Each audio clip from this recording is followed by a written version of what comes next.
Sei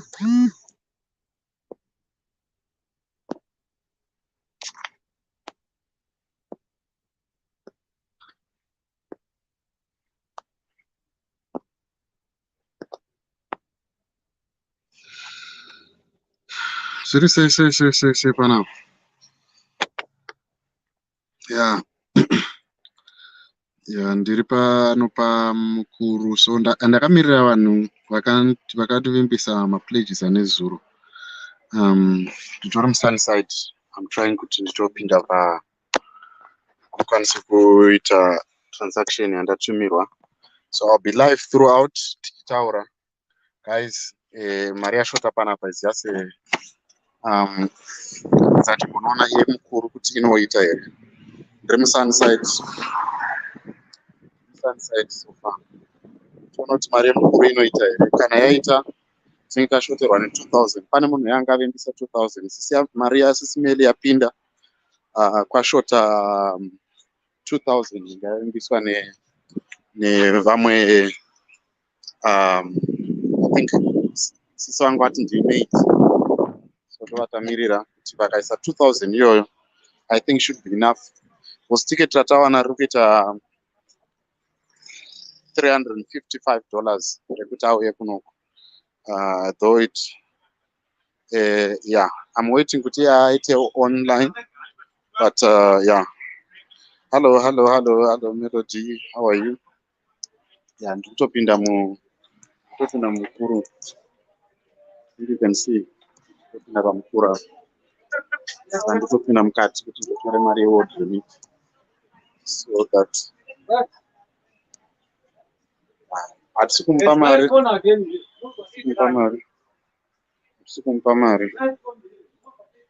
tiri kumutengera ticket. That's the agreement. Kana akazodyiwa mari yeticket zvinenge zvava zvake, anenge approva kuti adetsereke. Zviri sei Vigilant? Zviri sei? Asati akwira ndege, ticket riri available $365 riri available musi Wednesday. Zvoreva kuti anenge akuswera nhasi anoswera mangwana anoswera ozoenda kuswera mangwana.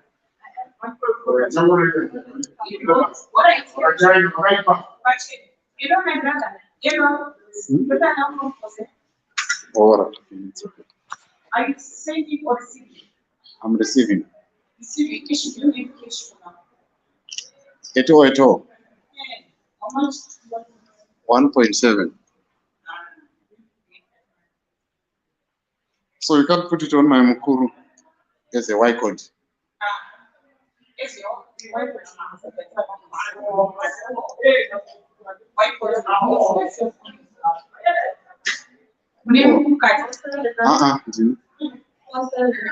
If I get a mukuru card, can I do it here?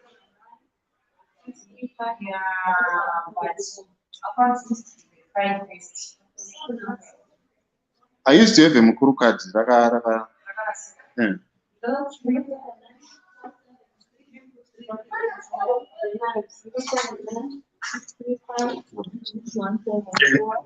Hello. What right here? 1.7. Yeah. I'm concerned this is a Y code. Did they send via Mukuru? No, remitly. Only Mukuru that allowed. What if I get a mukuru card? Can't I put it in? You can go to Bosman. To Bosman, what did they do? They do have cash. They did a Bosman. Oh, all right. All right.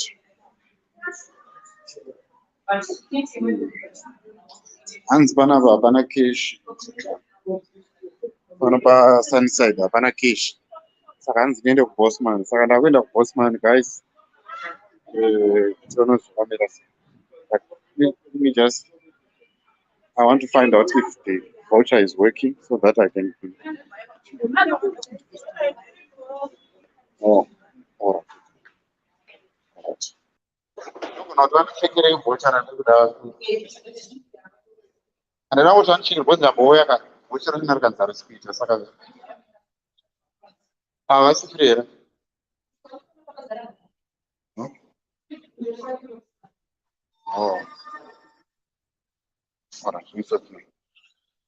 Alright. Ndikaire foni.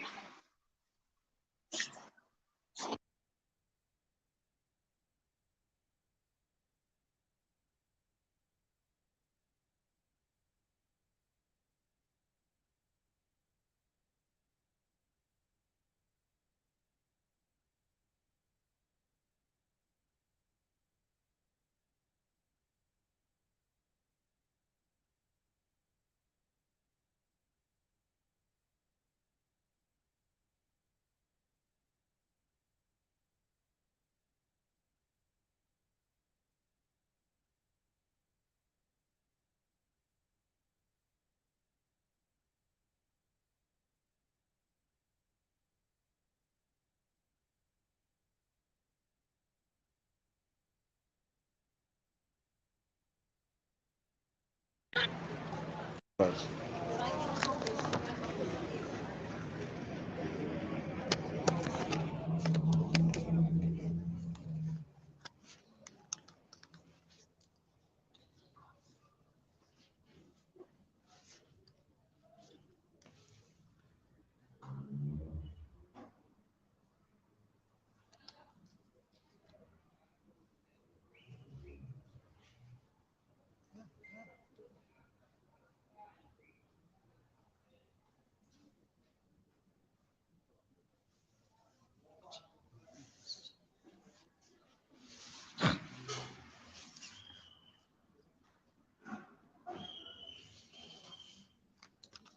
This is Express.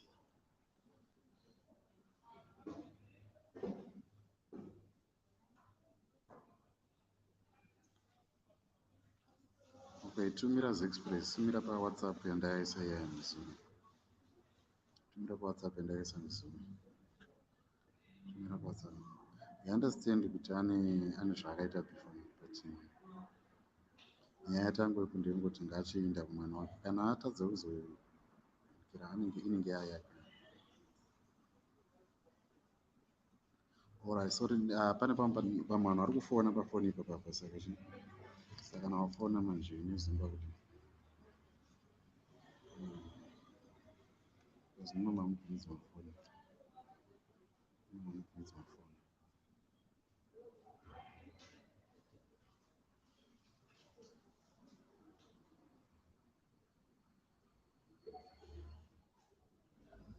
tinototarisa kuti paitawo mbinga dzinobatsirawo guys kana nezvakutondinzisawo tsitsi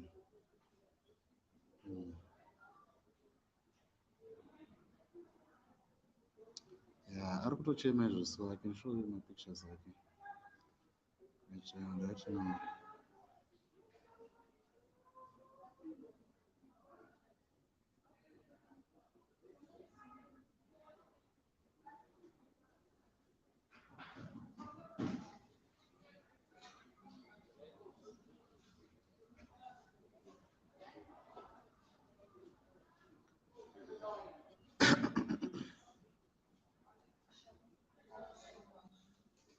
okay.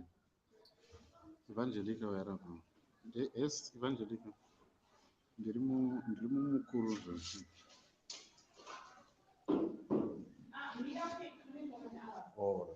Ramirbo. Yes, Evangelica. Mamuka sei? Maswera sei? Ururidzo. Ndiri kukunzwa. Ine muri kundinzwa here? Urundinzwa here? Inini muri kundinzwa here? Muri kundinzwa?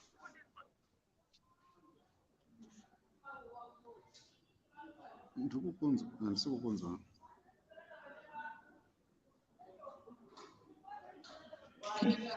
Regai ndibude ndidzoke futi.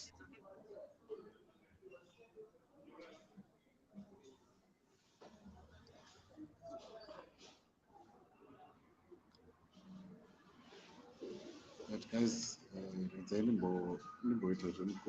I'll update you in the next 10 minutes. I'll update you in the next 10 minutes.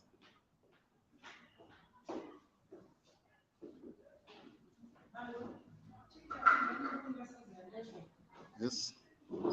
Hello. No, I'm still going to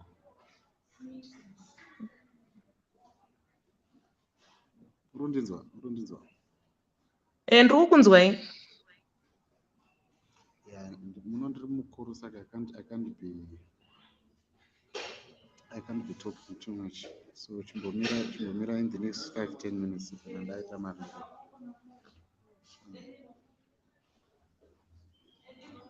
You can sit. You can sit.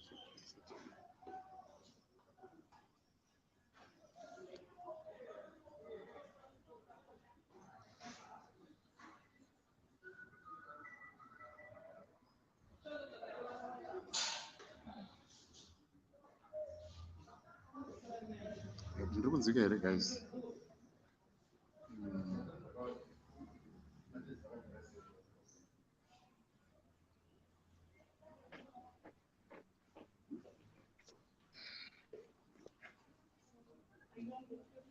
Yeah, I'm just waiting for that one to finish, then I go.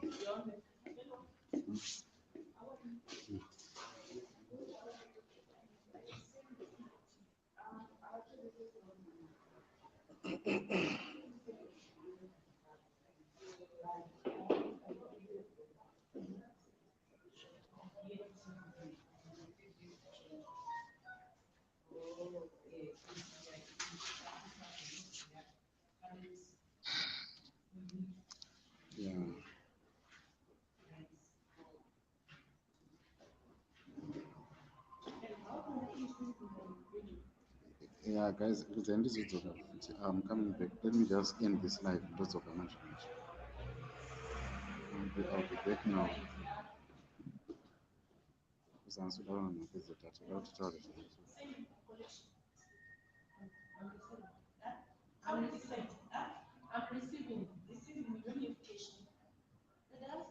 Vaneva, hello. Musati maenda live. Hello.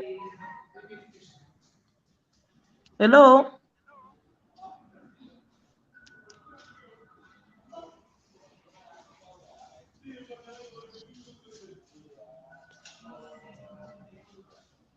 Taura.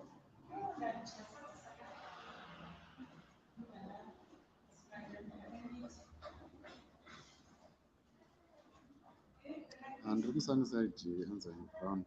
Ndiri kusunside. Hamusomandogara ndandakauya kuzotsvaga keshi musina tiracho. Saka ndangomirirawo kuti vanhu vakavimbisa nezuro. Vandamirira vanhu vakavimbisa nezuro. Let's do this.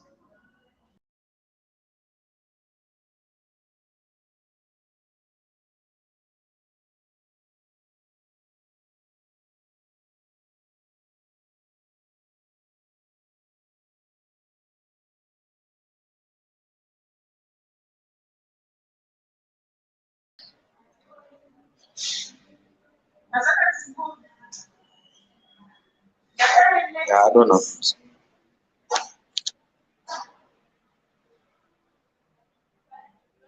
Yeah. I wanted to give you an update here. Zviripo now. Izvinezvi pane tashota ne2000 yeah. Ndiri panapa mukuru pane 1.7 something. Kana iye yakabuda then tashota tiri kushuta ne2000. 2000 ndoyo inoda kuti ticket rake tozoita 5,000 something. So $365, which is 5,400, 5,500 based on my exchange rate. And havandibvumidzi ndipise mask. Havandibvumidzi ndipise mask. Ndiri mukuru.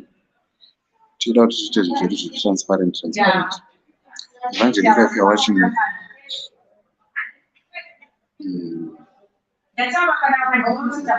Murikundinzwa here, guys?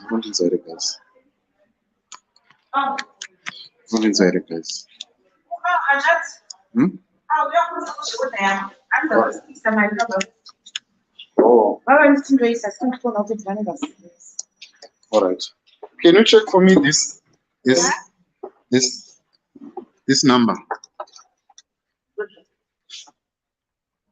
It's Remitly, one that I gave you earlier on.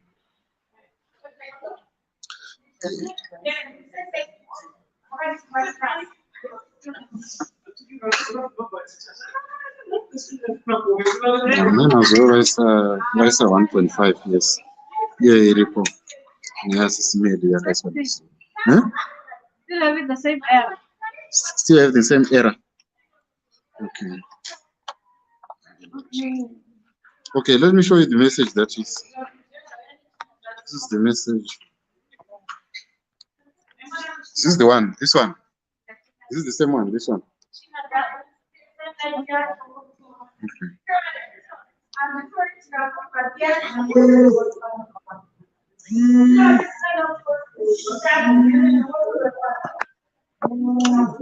All right, it's okay.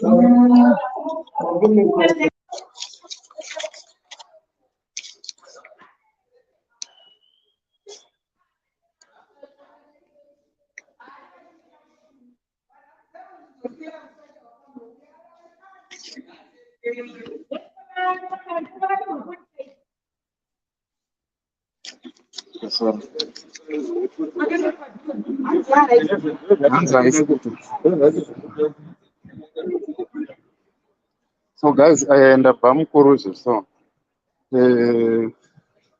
randirangu kupai breakdown. Nezuro ndakaisirwa 1000 rands na Sisimeli. Nhasi ndaisirwa 1.5 namai Mazowe, which gives a total of 2,500. So from that 2,500, mari iri kudiwa parodiwa 5,400, 450. Because ticket ripo ndere $365 riri available so Wednesday. So ndora ndiri kuti kana yakadaro 200 pamari iyo iri kushota iyo ndo yaandiri kuti yemukuru yanga ndavimbisa nditobvamo vari kuti autora zvakatumirwa harisi kushanda. So ndo nyaya iri panapa guys. Ndangoti ninguva yangu kwamuri as the nation ndikungokupai update kuti ndifamba sei kana muchindinzwa. Yeah, let me just break it down for you. Takabvisa mask. Number one, ndiri kutobva pamukuru izvezvi. So now banditi voucher number ndapiwa harisi kushanda. So nezuro paya takanga tawirirana pane munhu anga ati ari kusa $110 ndatumirwa voucher number repa World Remit. Ndo rashina risiri kukwanisa kuburitsa mari riri kungoti error. So ndosa ndiri kuti I needed to give you an update. I'm still in contact with the person akanditumira that voucher kuti tinzoti what is happening. Maybe there's error on this side. Evangelica, you can come through so that you can say what you want to say. Handina mari yandambodya ini, ndina mari yandambodya. Ndatouya panapa kuti ndingo clear the air. Kana pane munhu akanditumira mari, ari kuziva kuti akanditumira mari, yaanditumira inini. Yaanditumira isida mumaccount make, except my Mazowe naSisimeli, and I have my V11 achona yayo. Kana pane munhu akanditumira mari, ngaataure panapa kuti ndakatumira mari kwandiri. Handina kumbotumirwa mari nemumwe munhu except those two. YeWorld Remit ndo yandiri kutobva kutonotry kuverify pamukuru, and iri kunzi is it having an error message. I don't know kuti is it error from that side or error from this side. I don't know. I wouldn't want to speculate, but handisati ndaibata maoko. Dzandabata maoko is 2. Ticket iri kuita $365 hanzvadzi. I can show you the pictures. Ndandatoda kuti I was about to buy it. Ndandatoda kutoritenga. I was hoping kuti inonziko account yangu inokwanisa kundipa overdraft, but unfortunately it can't, because I was hoping kuti inondipa overdraft. It can't give me an overdraft. Ndingadai ndashandisa mari ndingadai ndashandisa card rangu. So kubva kuKenya kusvika kuBotswana, we are looking at 5,400 plus 305 yebus kuzobva muno muSouth Africa kuenda ku 5,000. Mari yandiri kutaura it's in South African rands. Mari yandiri kutaura it's in South African rands. 1,500 nde yandaisirwa namai Mazowe it's 1,500 rands, which is equivalent to $100. Then 1,000 ndaisirwa nasisimeli in manheru. Let me just show you my pictures achona, so that muone my transactions aitwa. Right. Let me show you my pictures andaisirwa mari andaisirwa nasisimeli madeko, so that you see kuti zvinhu zvangu zvese zviri transparent. Handina mari yemunhu yandodya, and I'm actually using my own fuel here kuya kuno. And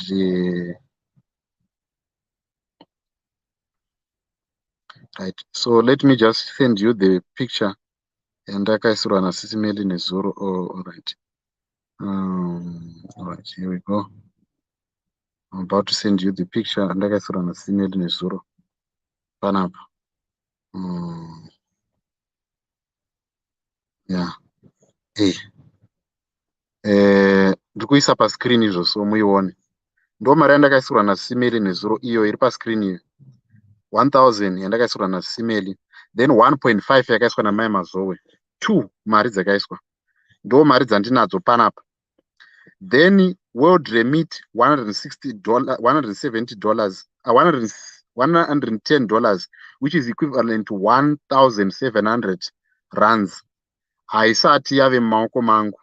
Ndabva pamukuru izvozvo iri kunzi mari iyoyo it's not yet, haisi kushowa. Handiti. Saka haasviki mumba memunhu, arongosvika achingobva panhikira akutonokwira bhazi, anongokwira Intercape. Ungobva ipapo achikwira achienda kuIntercape. Kana asvika kubva paairport, kungotorwa paairport. That I can do. I can take the person aisa 110 ari kuti ari kuconducta is trying to contact. So we need 3,100 for us kuti mari yeticket ikwane 3,100 rands, which is equivalent to I don't know, $200, $210. We need $210.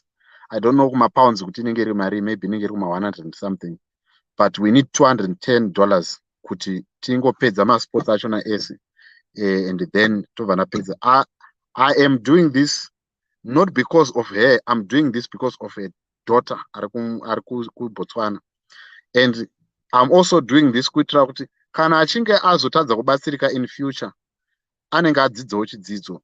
Hakuna munhu achange achamubatsira. Video idzi dzataita malive SI inenge iri evidence against her. Handi mukuzvibata. Kana akatadza kubatsirika apa this time, inenge iri evidence against her. No one is going to assist her. Ndinobva ndatongogeza maoko. I don't want to be involved because it's taking a toll on me. I'm supposed to be working, but I'm busy doing these things, you know. You know. So yeah, I'm not taking her in. I'm just kana akasvika, we can book a Uber onosvika achinokwira inoziko Intercape. Uber rinongomubvisa paairport, inomukanda papark station, okwira Intercape rekuBotswana, straight Botswana. Haasi kusvika achipinda mumba memunhu. Sisimeli is no longer staying in Gauteng, so she cannot do that. So yeah, ndo zviripo panapa guys. Ndo nyaya iripo panapa. Pana vanhu vanga vachida kundiba, vanga vachida kufona. I'll take calls now because ndiri kushandisa phone iyoyo ndo yandiri kushandisa kuita live. Saka I can't take calls. Paipa nezuro I was using camera and all of that. So I was using camera ne laptop to do live. Saka I could take calls. Now I can't take calls. But if you are there, you can contribute. But otherwise, the other reason yandaita live ndeyekuti kana zvaramba inini ndiri kudzosera vanhu mari dzavo vese vakanditorera mari dzandimudza kuti apinde live.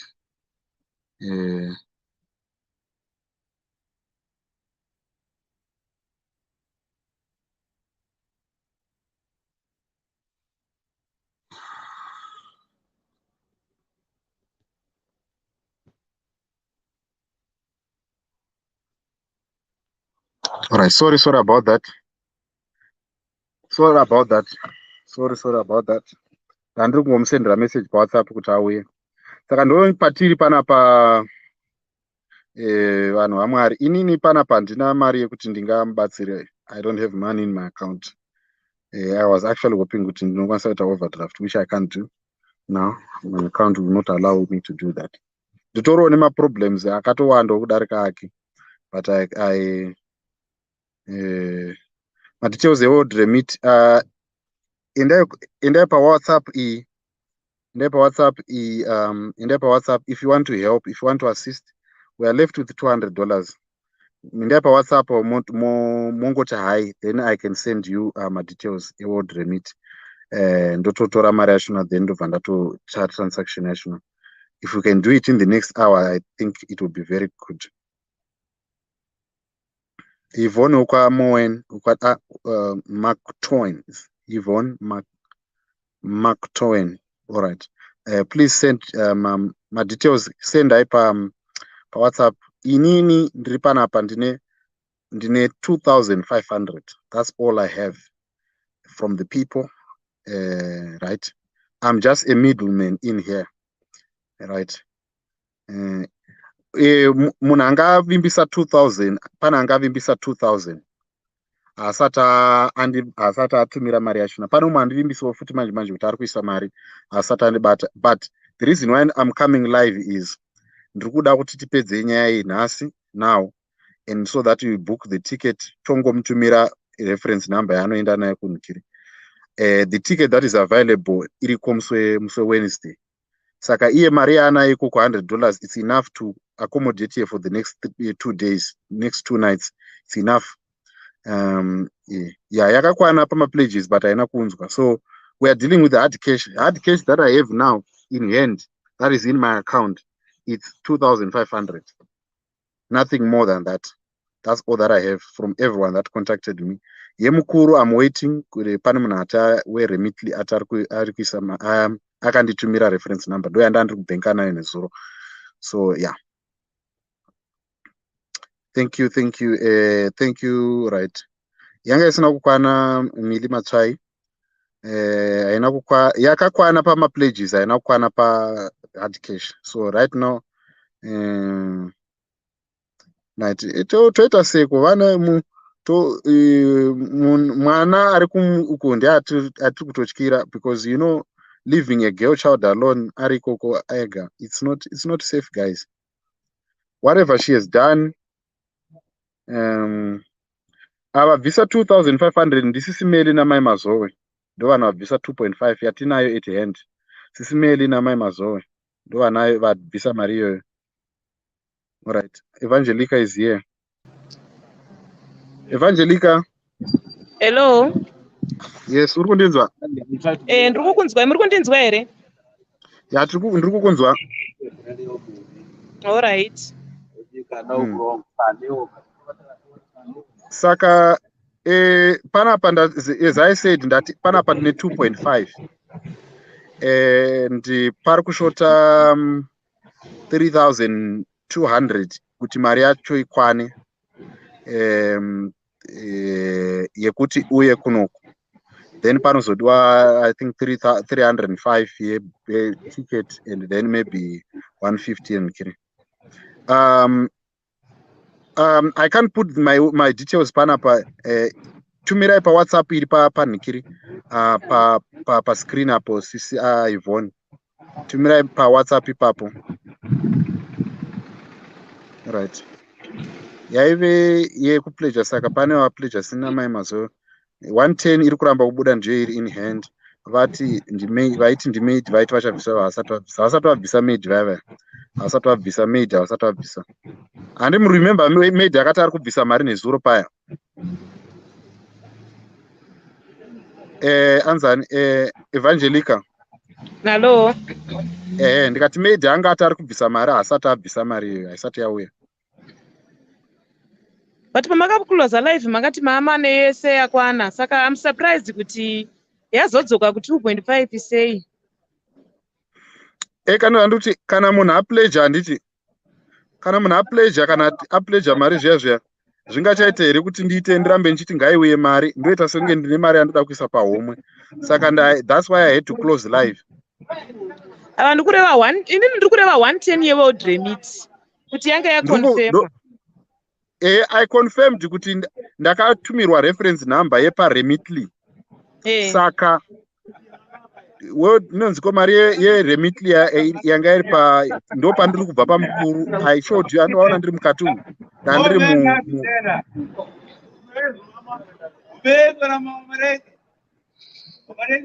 Mamuri pai? ndandiri mukuru izvezvo. Mari yachona ndo iri kunetsa. Yaita sei? Reference rachona haisi kushanda, iri kungoti handa kutumira here picture screenshot yanda kutumira inoratidza kuti haisi kuita uye inonziko reference number yandatumirwa. Yandaona iyi nhingi yemukuru, not yeworld remit pamatumira screenshot. Ndaona nhingi yemukuru, not yeworld remit. World remit inokolektwa mumukuru, ndoma inokolektwa. Muno South Africa unokolekta world remit pamukuru. Alright. Saka ndandai ndikureva kuti apa hati munhu kana acreata reference yeworld remit pane pakanyorwa mari yacho ka already kuti anenge atosenda. Saka inini hangu ndo pandingoriwo a bit skeptical kuti no, ini ndakatumirwa screenshot yandakatumira nezuro iriratidza kuti the cash app was already ready. Pakatonzi cash app is ready to pick up at mukuru nereference number. Saka ndo yandaenda kunocheka and it is not working.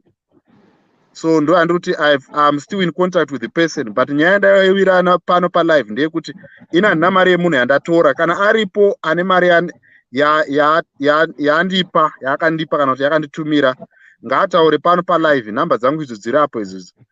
Handina mari yemunhu yandatora yandinayo except mari yandaisirwa namai Mazowe kuseni kunoku nemari yandakaisirwa nasimeli yandakatumira screenshot nezuro. That is the amount of money that I have at the moment, which is 2,500 rands.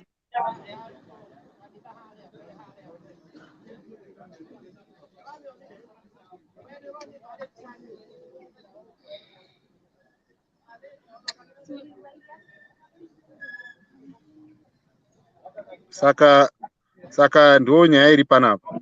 Saka inini ndandiri kuti ticket rako ndere musi weWednesday. Kana tikakwanisa kutenga, kana mari ikaita tikawana 3,000 now, ndere musi weWednesday. Mari yaunayo ikoko $100, it's enough to accommodate you for the next 2 nights. Handiti ndatobvisa already ipapo ndatone 8. Yeah, saka it's enough to accommodate you. So and then pamari iyoyo you can also do Uber kubva pa-airport kusvika panzi pachiko pa park station wokwira bhazi wakuenda kuBotswana. Ndozandati zvebhazi fe musazvinetse, inobva pa6 ipapo ndotokwira bhazi ndotoenda. Kana tiketi rangowanikwa ndo the only inonzi chi breakthrough yeticket chete ndo ingori important for now. Tasvika kuSouth Africa topinda park station 60 US inenge yasara inokwanisa kukwira bhazi munhu achisvika kuBotswana. Right. Vanhu vanga pane vanhu vari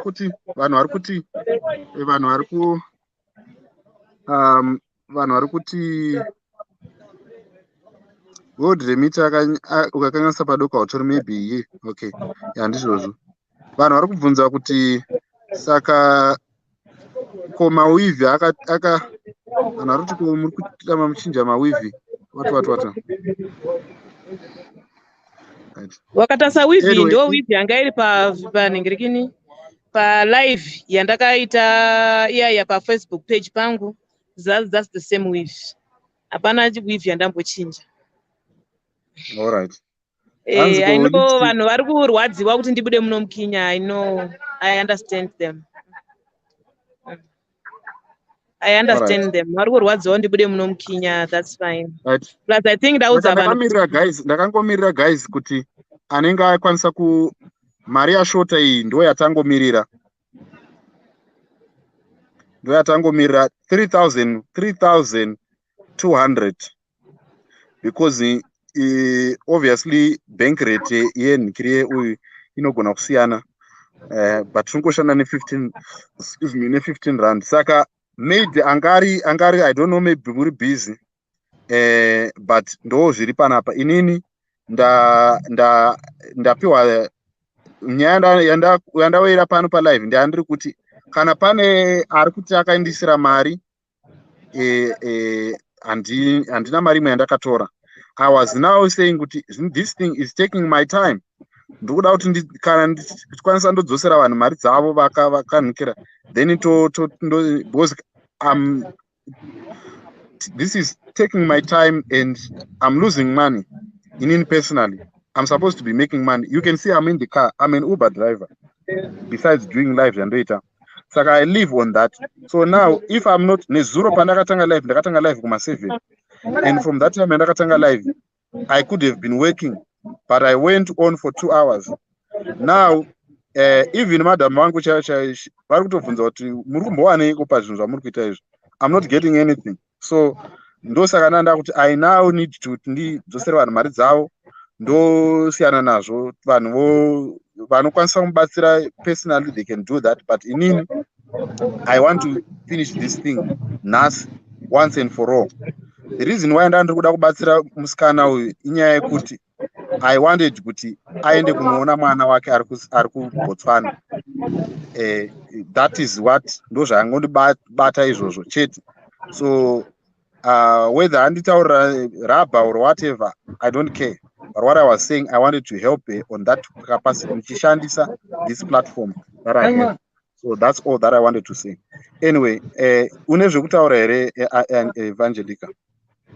Ndati chikumbirawo mupewo 2.5 yacho sisimeli kuti vange varivo vachazoita take over pamacontributions evanhu vacha. So ndenda kurifeya whoever anoya minbos kuti enda kuna sisimeli mocontributa kuti isvike patiketi pacho.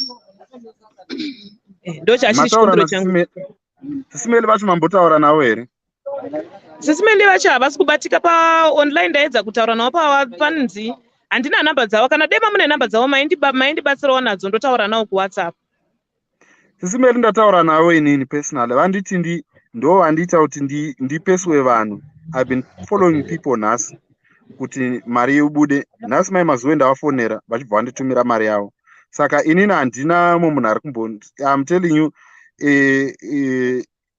kana imi muri kuona kuti variko kuSouth vavari willing kuti munovapa mari votenga ticket. Pane vamwe sisi vari kuSouth ikoko.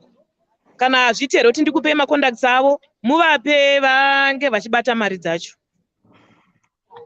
Saka imi muri kutaura kuti ini zvandiri kuita inini handanzi ndisape mumwe munhu mari. Ndosaka ndaudzosera vanhu mari. I'm not going to give anyone money. Sisimeli here hamusi kwanisa kuvapa mari? Sisimeli ndovadzosera mari yavo yavakanditumira. Ndovadzosera mari yavo yamai mazoe ndodzosera mai mazoe mari yavo. I'm not going to send anyone money. All right, that's fine. Vadzoserei. It's fine. Vadzoserei yenyu mai mazoe naSisimeli. Ndokumbirawo macontacts aSisimeli. No, I can't give you my contacts as Simeli. You talk to Simeli yourself if you think that she's the one who can anokwanisa kubatsira. Because I'm trying to help you here. I told you that I've lost 2 days because of you. I'm not benefiting anything. Seriously, you are really irritating me kana wakudaro. Because I'm not another ndikukubatsira semwana wekuZimbabwe. Andikuzivi andakana kukama newe. Andikuzvona. I don't think there is any man in Zimbabwe who would have that kind of for the past 2 days. I don't think there is any Zimbabwean man who would have that kind of patience. But I'm saying, Iwewe, you need to be grateful to the people who are kukupa mari because they are not entitled to help you. Uruzvibata. Hakuna munhu ari entitled kuti akubatsire. But vari kukubatsira from their own good heart. Ndikunyepa. Saka if you then show them an attitude yekuti no, I can do. Because vanhu vari kutoti uri kutinyepera mari unayo yekutenga ticket, uda kutora imwe mari. Saka inini manje I'm trying to cover you here. But I don't know, this is what I get in return. I'm very sorry. I didn't mean to offend hanzvadzi. It's just kuti nyaya yeword remit yangu ndishokawo kuti usually hairivheseki kana pabuda nhamba nenhingi kudaro ndosaka ndandangodaro izvezvi. So munhu weworld remit anditumira saka tashota ne2000. Munhu we2000 ini handisi akapleja vanhu handichika. So ini ndiri kudhebha nevanhu. So munhu weworld remit yazoita here? Yeworld remit yazoita here? Anitumira reference number nyowani izvezvo. Saka I can go mukuru izvezvo ndotonotora mari yachona. Saka pasara mari? Pasarigwa 2000. Alright. 2000 rands. Pasara 2000 rands. 2000 rands ndo yasara kuti ukwanise kuenda kumba. Ndo chete mari yasara. I'm very sorry neresponse dzese dzandandichita muhanzvadzi. Ndati ndangoshungurudzika pamataura nyaya yeworld remit paya chete hapo, but ndiregerere iwowo nemwoyo wenyu ndinzwirewo sisi. Imimi wacho like you said matora 2 days time dzenyu musiri kuenda kubasa maluza. Ndichakurecompensatai ndadzokera back on my feet. I don't need compensation hanzvadzi. Inini I want to help you because une mwana ndo wandiri kutyira. I'm not thinking about you. Ndiri kufungira iwewe. Ndiri kufungira mwana wako because mwana wako ndiye atingadi kuti agare mwana musikana izvo. So right now Wellens anga achitoposta pane mwana musikana akarepwa part of akarepwa kuZimbabwe right now as we are speaking. Pane mwana akarepwa and iwo wasiya mwana ari ega. Inini ndo zvandiri kukutyira izvozvo. That's moyo wangu is not on you. Moyo wangu uri kumwana wako kuti mwana wako because I've got two girls and I feel for girls kuti vana vachisiwa vari vega iwo usiko. It's a very very risky. Ndosaka ndiri kuda kubatsira. I'm not trying to help you because uri kugona kutaura, but it's all because ndiri kutyira mwana wako. That's all. Aiwa maita basa hanzvadzi mwoyo wenyu iwoyo wekufunga mwana. Sure ndiri waridhi nemwana. Ndakangomusiya nemwana mudikiwo because ndakangomusiya it's like matuti nemusikana ari 13 years.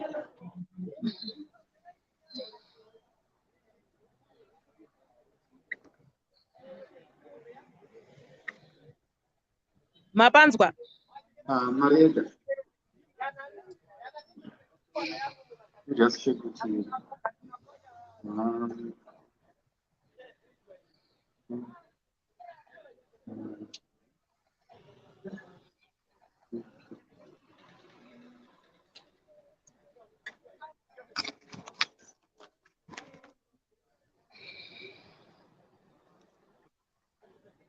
Not a new one.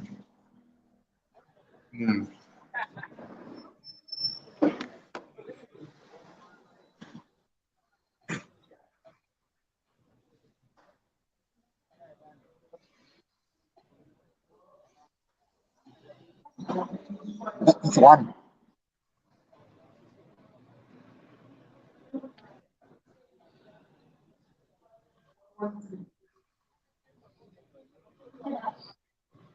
Something.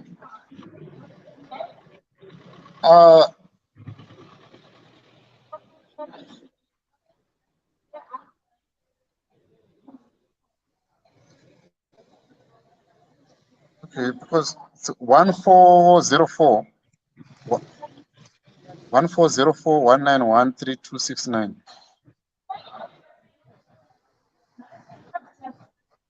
Remitly.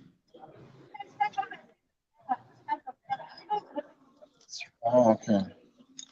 All right. No, it's okay.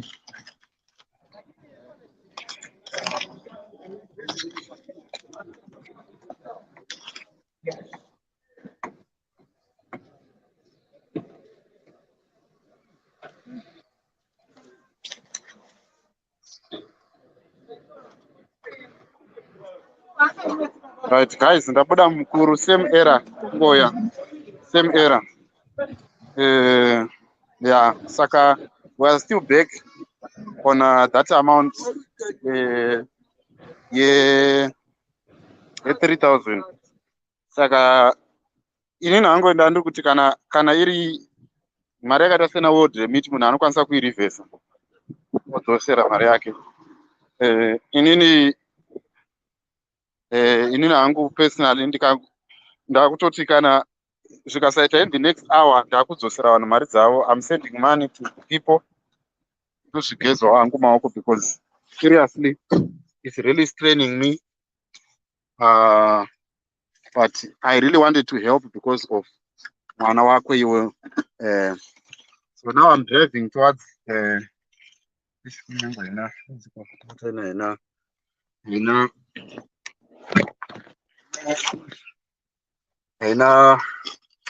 a car holder. So that is, and now 400 rands yandakatora, 4,000 rands yandakatora, and I didn't take any 4,000 rands. I say yeah, and na mari yandakatora inini, na mari yandakatora, na mari yemunhu yandatora. Ndataura pano pa live kuti kana pana ane mari yakanikira. Na mari yandakatora inini. I didn't take anyone's money. I didn't take anyone's money. So we are back at 3,000 rands, which is $200.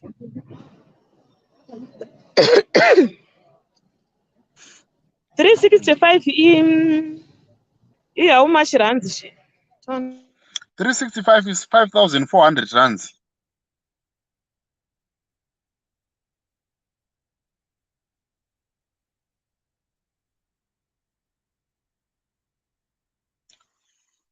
Are you still there?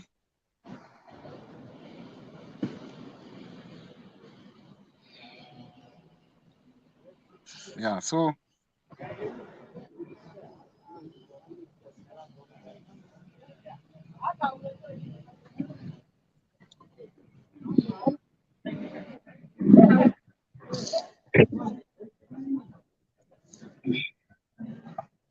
hello? Yeah, same problem.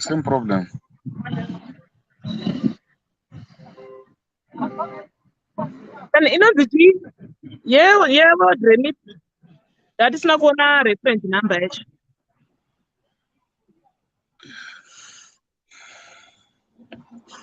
What remit? Ndakutumira wani what remit number yandaisa panikiri. Ava ndikureva pane yavakatumira kuti yamareceive inini. No, okay, anzadzi ari kuti kwanzi why muchidaro makuda kudzosera vanhu. No, ndikuda nyaya iripo ndeyekuti pane mashoko abuda ekuti inini ndatora mari, ndakavhara vanhu, ndatora mari ya Evangelica. I didn't take any man's money. I told you that I'm not benefiting anything from this.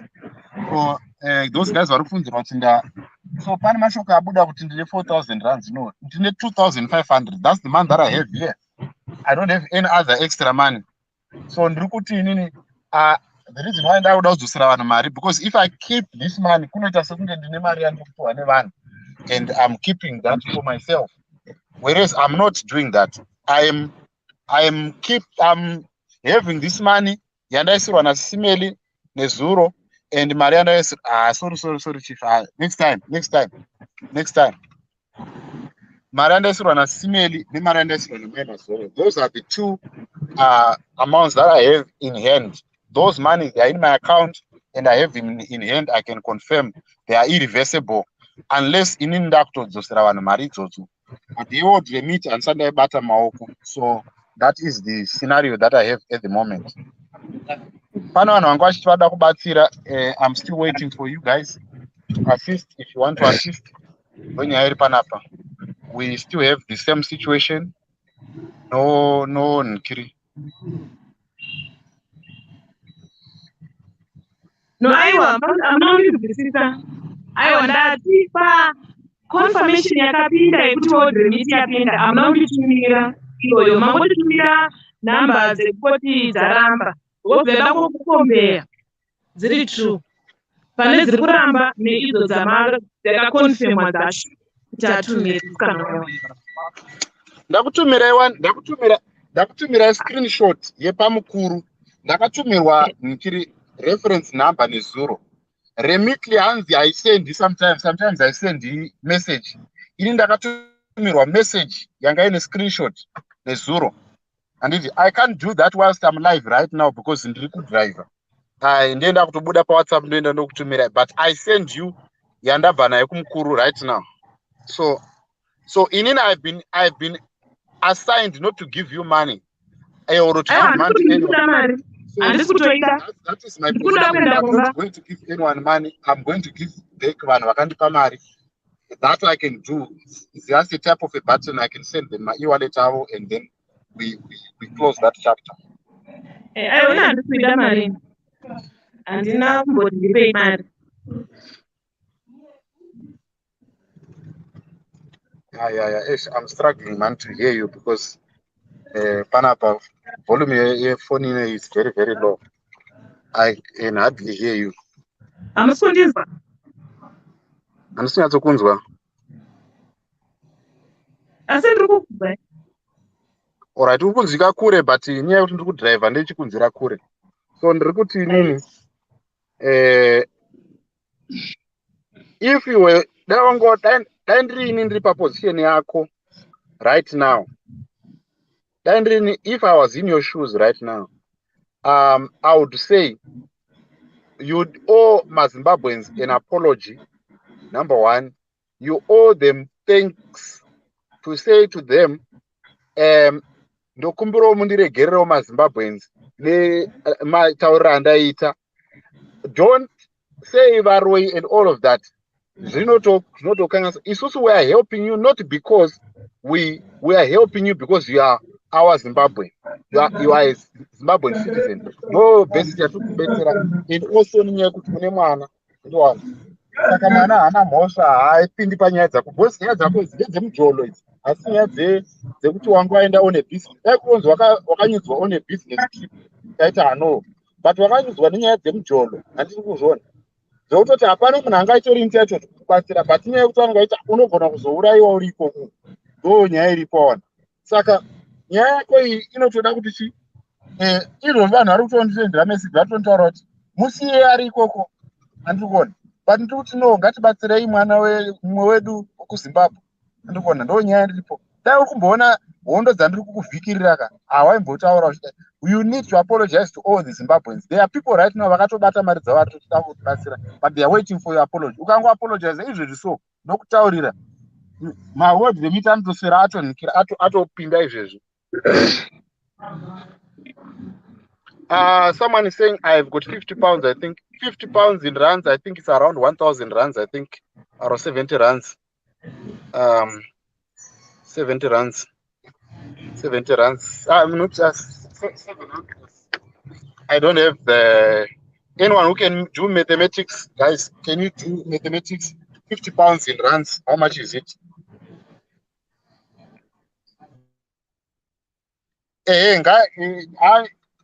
Champa number dza urundinzwa here Evangelica. Hello, ndokuzwa here. Hanzi naLois Mjoma ndinayo 2,000 rands. Okay, go on the number iri paWhatsApp apa if you have 2,000 rands. Mwana wamai ungotibatsira.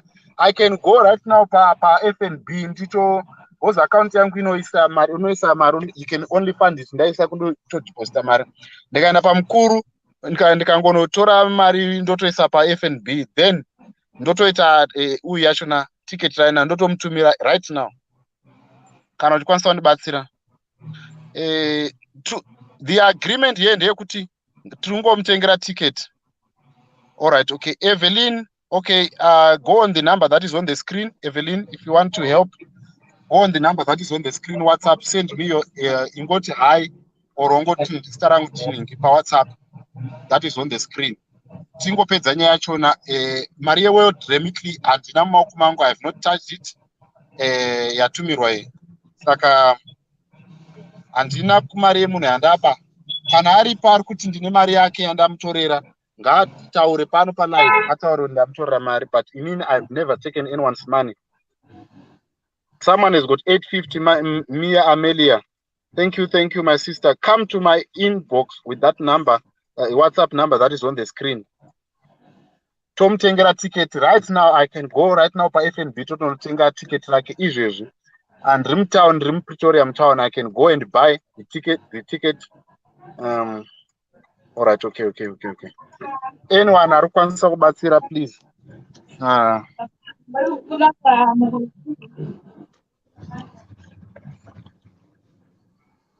think I need a aux cable. Aux cable. Akumbira kutaura zva. Yeah, taurai vanhu vari kukunzwai. Mhuri yeZimbabwe ndokumbirawo kururegerero rwakasimba kubva kwamuri. Ndiregerereiwo. I think I'm now back in my senses. I'm now back in my senses. Ndakutoaccepta kuti ndakatobirwa. Because ndandiri mudinayewo all along. So nhasi ndafuma ndichiaccepta kuti zvakatoenda.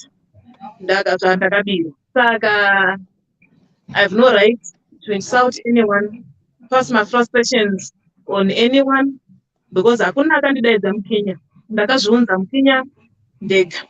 Apa ndakuinconvenience vanhu vari innocent. I'm very sorry. Ndichitenderedza vanhu musoro vasina mhosva. Ndiregererewo. Ndinokumbirisawo ruregererowo. Ndichaedza kuzvibata kubva nhasi. Ndichienda mberi. Ndatoaccepta kuti zvakaenda.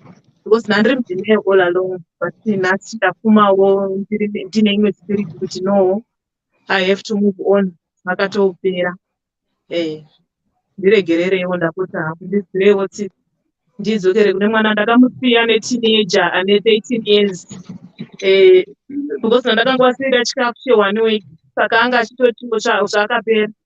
Kuti ndiende ndinoona kuti ndadini kumwana. All right, thank you. Right. All right. Yeah, I have people here. Someone is saying hi here. Right. It's okay. Someone is sending a message. Let me just keep on talking as I'm going out a little bit. Nchango freezer screen. Keep on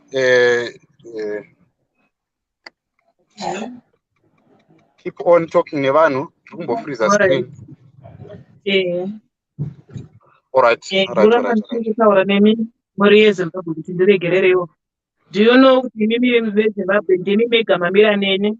Maforeigners andaikudza acho hapana kana 1 aburitsa cent. Kana 1 zvake.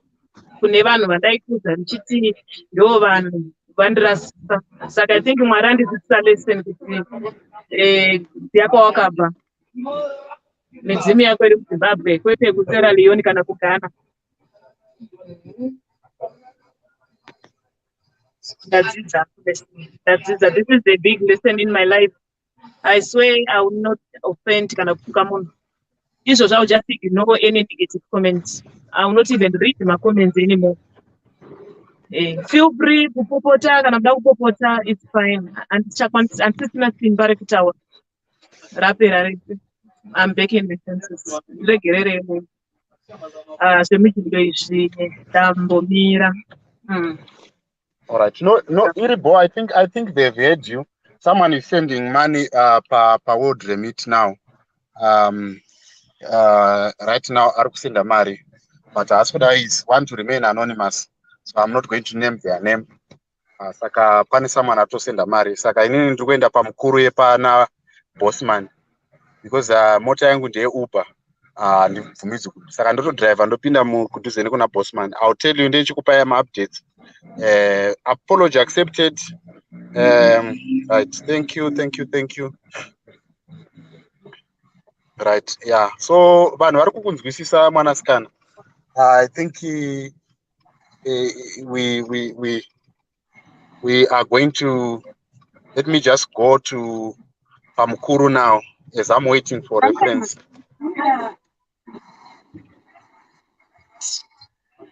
Chiregedza kutaura zvakawanda hanzaniko Evangelica. Don't say a lot of things. Aiwa handichataura ndanyarara. Iwo muromo unoda kunamatirwa chaizvo, iwo une problem wandiurayisa muromo iwoyo. No, it's just you just need to go. It's not an issue kunamatirwa, it's just an issue kuti you zvinhu zvaitika tese tinokanganisa, hapana munhu asingakanganisa, asi kana wakanganisa unofanira kuzvityora kuti no, ndakanganisa, and then vanhu vokunzwisisa. That's how we live in life. Otherwise, ndo chete chete zvinongodiwa nemazimbabweans. Otherwise, people are ready to help you.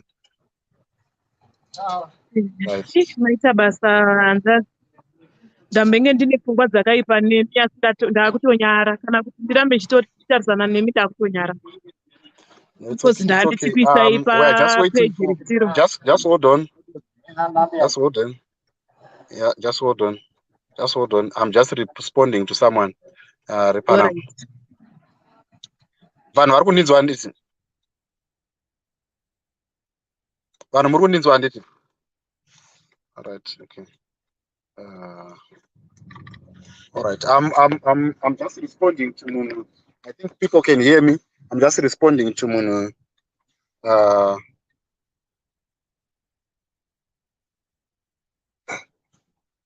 Just responding to Munu, just so that people can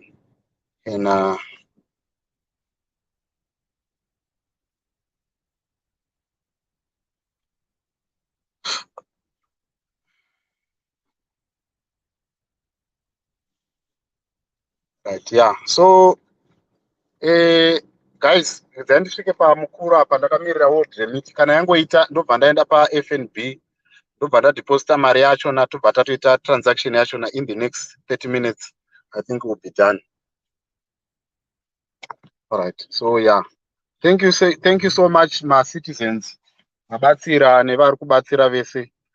Tinotenda nezvamuri kuita, and I'm grateful. Number ndo iri pascreen iyoyo. Iri pascreen, number iri pascreen. Number iri pascreen iyo, guys. Ndo iri pascreen. Yeah. Thank you. Let's just do it. Tingopedza.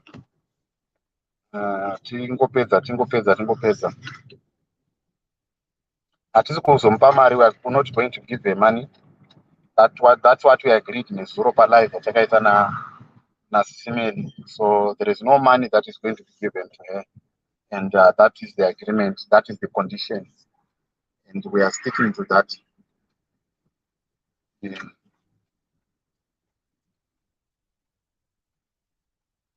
Yes, we are giving a ticket, not money. Giving a ticket. I know kuna vamwe vakataura inonzi nyaya yekuti vakascama all of that. Yeah. Yes. Taura sure. Evangelica haana muromo kana chaimo chaana. Ndo chokwadi chaicho. Haana pamuromo.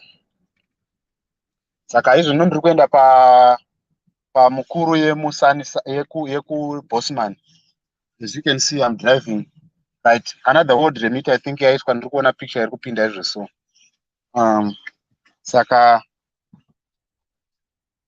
musikana uyu pamuromo haana, handidi kumbomubanza.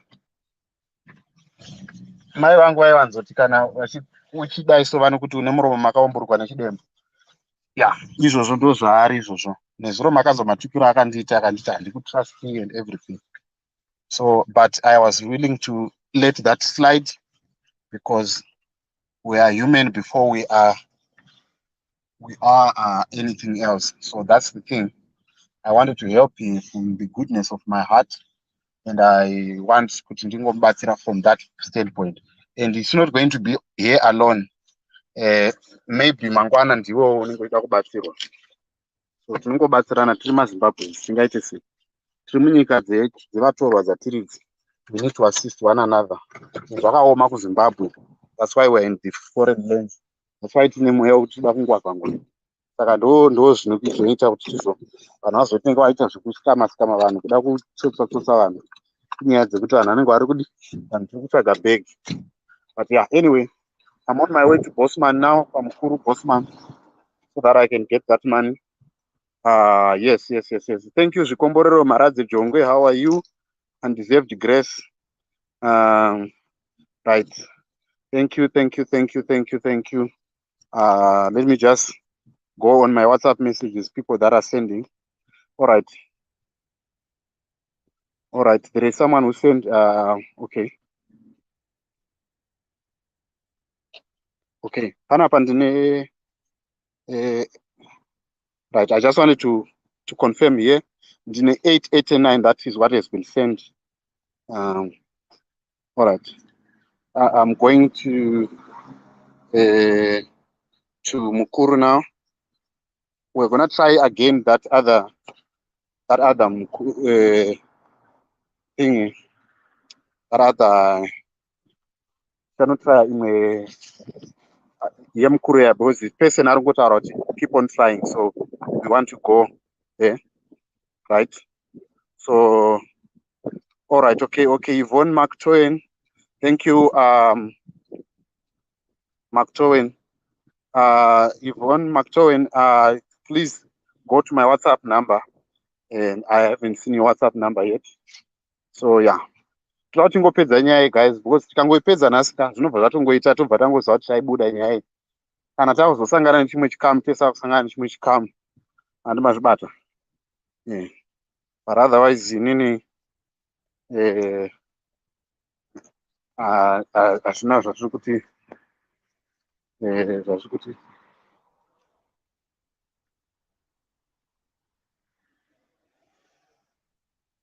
hanzi ndakashayiwa 50 rand ndaomerwa mumba.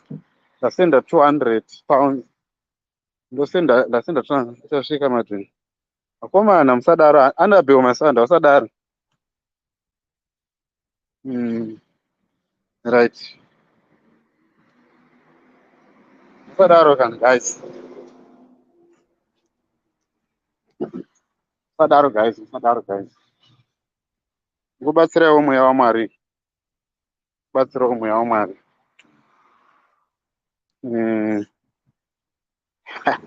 Musadaro so. You know. Kana yazodaro inini nhasi I don't want to do another live ndichitaura nyaya iyi anymore. Ndangoti ndichongopedza nayo izvezvo so. Tikatopedza nenyaya iyi ndotoziva kuti done. Tatopedza nayo nyaya iyi. Ndikuzvona. Evangelica, I'm going panikiri pamukuru. Pane world remit yaiswa 800 rand. We're still, I'm waiting for others. Hello. Hello, hanzvadzi. Right. Guys, musazodaro ka inini handitomborina inini ndakatongomubatsira nekuti kwete kuti kwanzi ndine anything chandiri kuda paari. I don't need anything from him. Nothing. I don't want anything from him. I'm a very much married person and I don't do mjolo. Like don't think that I have anything that I want to from here in cash or in kind. No.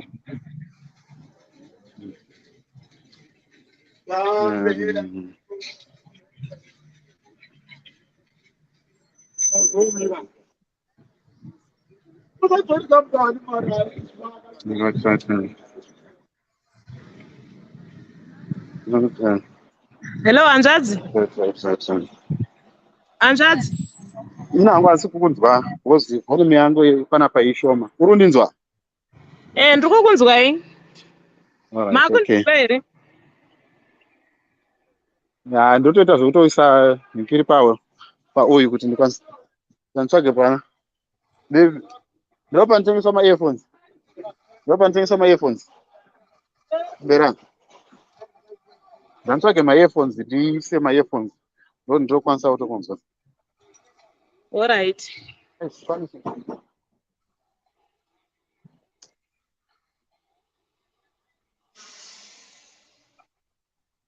Makuru wanzvise.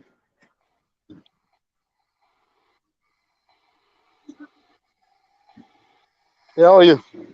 You have earphones? How much? Which one? No, I want the cheap one. I really have money. How much? 80 rand. Okay.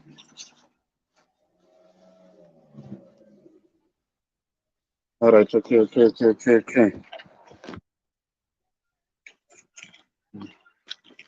Let me test them, because my phone is no, it's a sensitive one. No, it's a Huawei.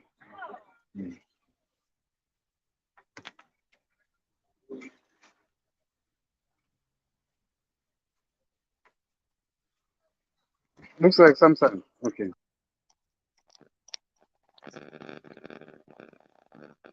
All right. Thank you.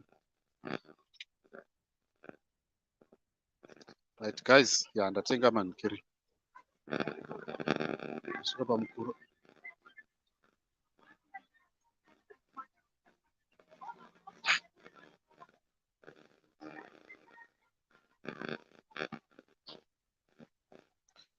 Thank you, guys. Hanzi ngauya negonyeti. Makuru wanzvise. Makadi. Bobo, ndinoda cash kanzi ndimune cash kuno. Ada kutora. Yeah, ndine registered mukuru. Yeah. Oh, okay. All right. Beautiful. So, all right, guys. Let me just answer some people here.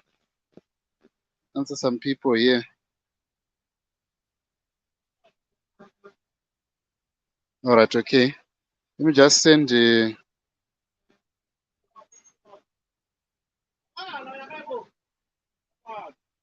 right, let me just send my details. Kune munhu angachida my details.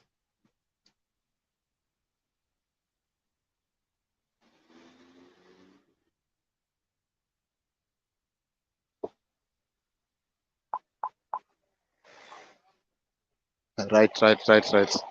Dipende pamukuru genga timbotora cash yachona tinzoti zvakamira sei. Saka pane 880 yandapiwa. That gives us something like how much? 2.5 plus 880. That's about 3,000 something. Right. Yeah. So I'm waiting for another word remit that is coming. All right. Who is here? Okay. Evangelica. Yes, Can hello. you hear me? Yes, I can hear you. Yeah. So you say. This was it. I can hear you now. Pega ndimbounogara pasi ndingatopenga nenguramba nzvimbo izvozvo ndiri kungofamba handizozva ndiri kuenda uno. Yeah.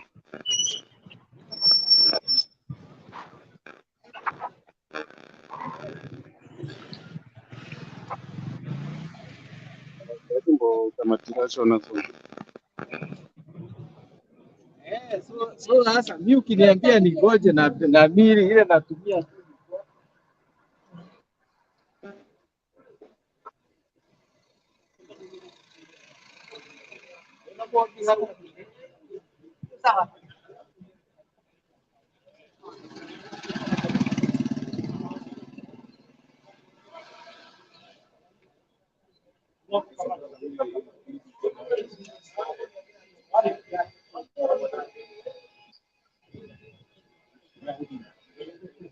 because that is the only way of doing it.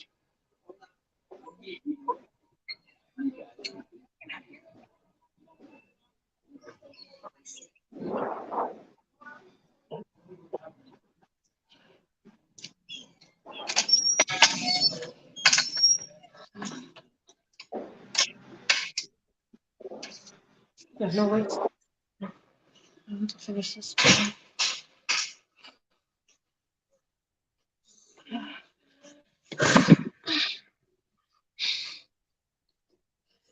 Hello? Hello?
Okay, hi guys.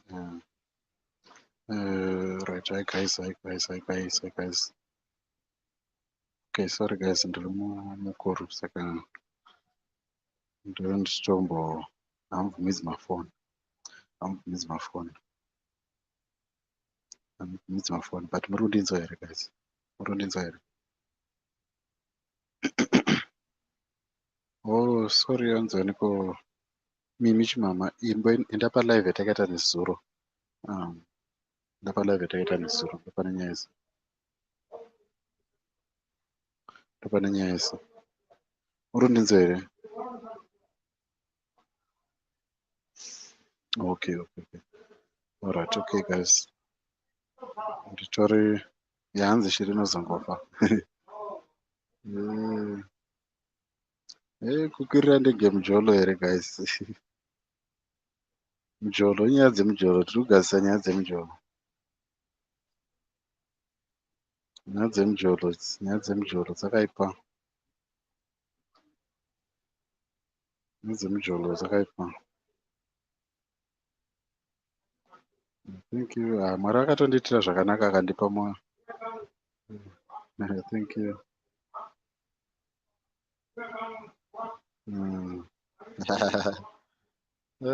Guys, pakaipa. Yeah. Hanzi ikere yake magaro. Musaitire munhu jerasi magaro ake guys.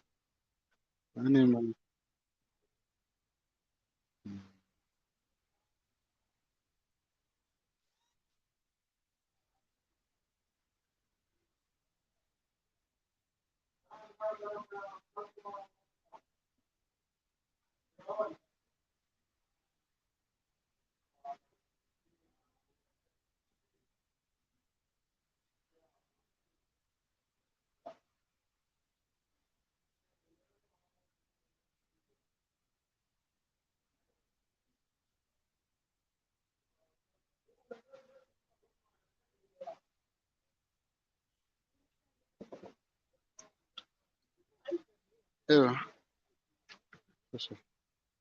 Can you check for me this one? It's Remitly, ne? It's Remitly. Yeah.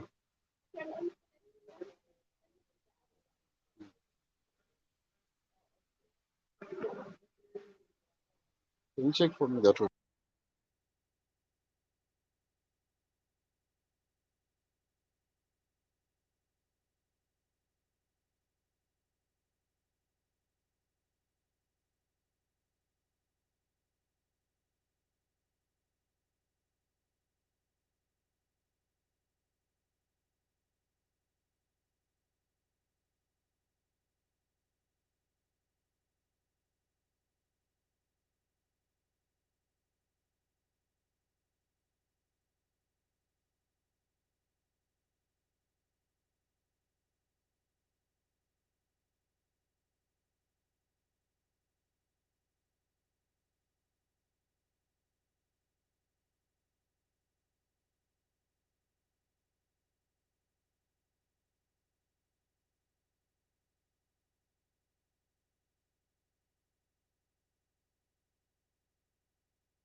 So angwazi kuthatha ini.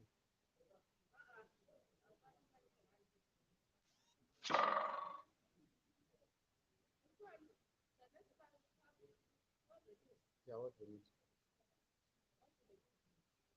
Not remit. The word remit.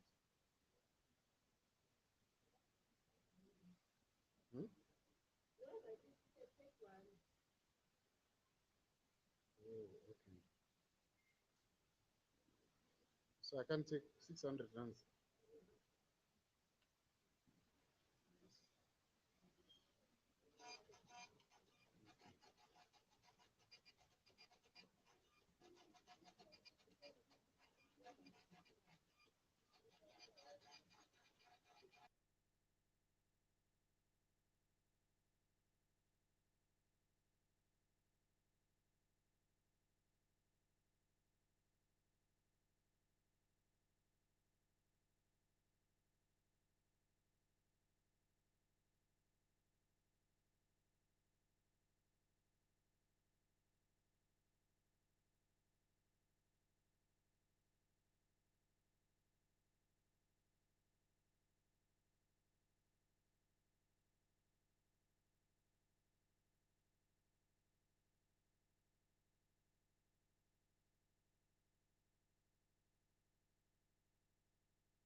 Yabonga 888, right? 8. Okay.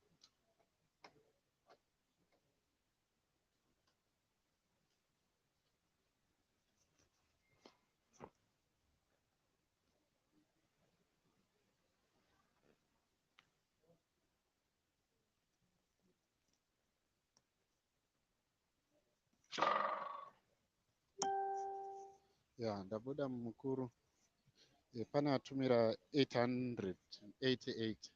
Then pana atumira 660. Saka that kwanzi board remit inongo allow one transaction per day. Saka that man I cannot take it. You know, so ndoda kutaenda pa FNB ndione kuti handikwanisi kuita deposit here. Mari yandatora iyi. So just ngova netransparency, ngova nezvinhu zviri clear kuvanhu vese kuona zvakamira sei. Ndoda kudeposita mari muaccount mangu so that I can be able to do the transaction. But otherwise, yeah. Ndo zviripo izvi guys, ndo zviripo at the moment. Ndada kuti tipedze nyaya iyi now. So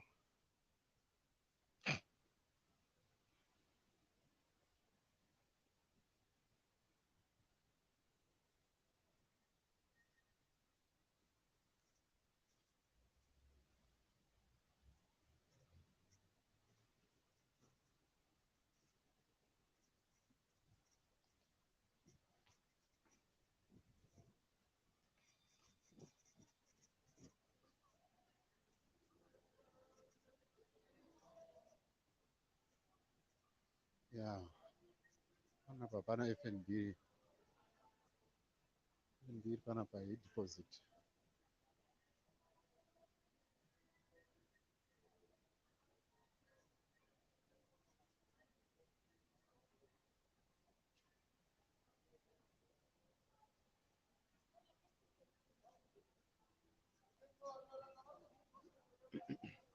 Yeah, saka guys, ndo zviripo guys.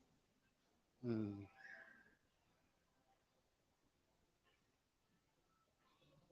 Penyai gets a gift. Dream Pretoria. Dream Pretoria.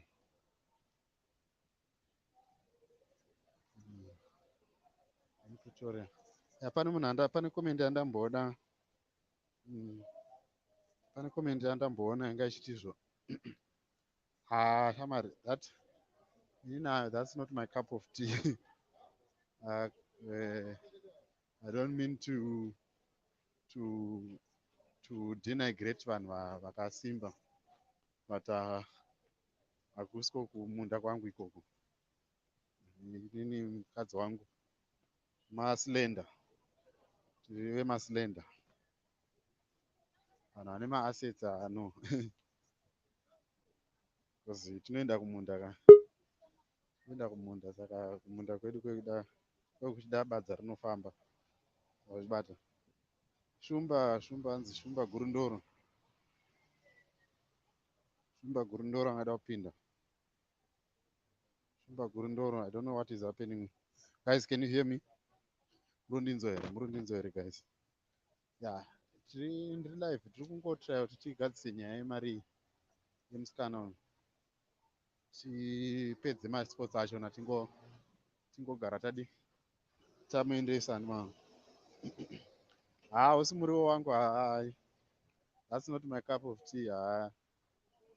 Susu tinoda kumaslender, but anyway maslender achina ini nditori nerangu, ndikaslender kangu kakandikwanira.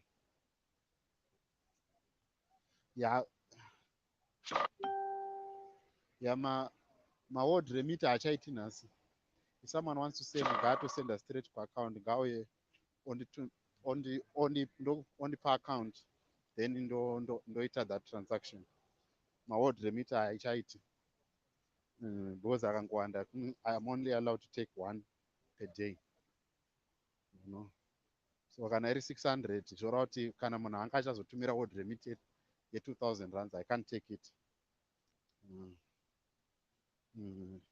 Tiketi rasati rakwana vanzvadzi, rasati rakwana. So far ndine, as I said, rakupai update ndabuda mukuru. So we have 3,380. That's all that I have now. Just give you a breakdown. 2,500 plus 880. So we've got 3,380. That's the amount that we have at hand. 3,380. Okay, minus 5,000. Let me just minus 5,600. We just need 2,220. 2,220 is what is remaining. Takuda 2,220. Here remitly yaramba kuita yandambotumirwa. So I think I'll just, kana yazoitawo ndizvozvo. Yeah. 2,220 ndo yasara guys. Yeah, those who want to contribute, vada kupinda pa live now, want to contribute, want to say something. Yes, mwana wangu uri right here. Pane mwana wangu pana. Amaona reason why tisingazotolerate. Ndingazotanga kuita zvemujolo panapa nemunhu ndine mwana wangu pana. Kuona mwana wangu anonzi mamwedhe wawo. Ndine mwana wangu ari pana.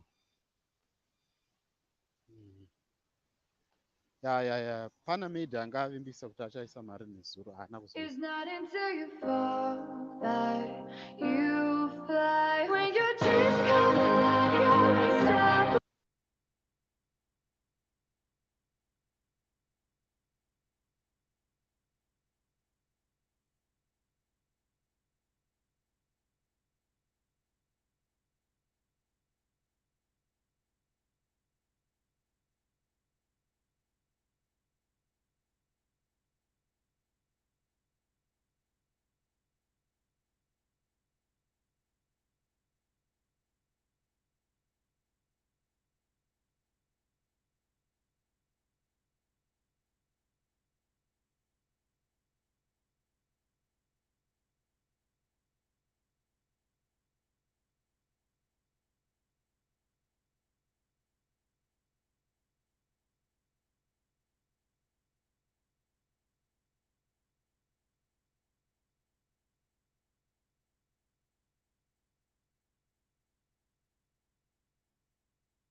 Pane vanhu vanga vauya.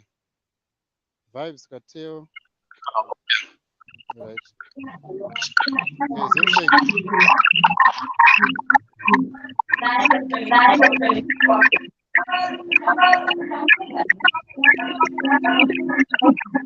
Hello guys.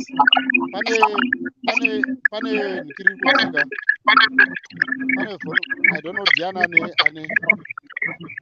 Murundinzwa here.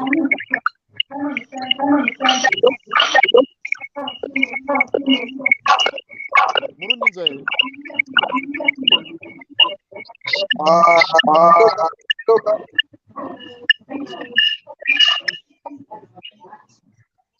Hello. Hello. Hello. Sister Mruse. Ndiripo makadiwo. Yeah, ndiripo zvangu. Sister Hello. Nandi chimbo follower panhingi musoro peuyenyu show yenyu. Saka mubvunzo wangu anoda kuvhunza ndokuti kubva paizvezvi and mari yasara kuti tiketi ikwane iri kudiwa chona ingave how much? Admini ndo vari kubata mari, ndo vari kutoziva. Handina kana handisi kuziva kuti pasara mari. Ivo vari kuti havasi kureceiva mari. Vanhu vari kungotaura mumacomments but vari kuti havasati vareceiva anything. Like ndo zvandapedzisira kunzwa from him. Vari so far vanhu vanga vachitaura but havasati vacontribute.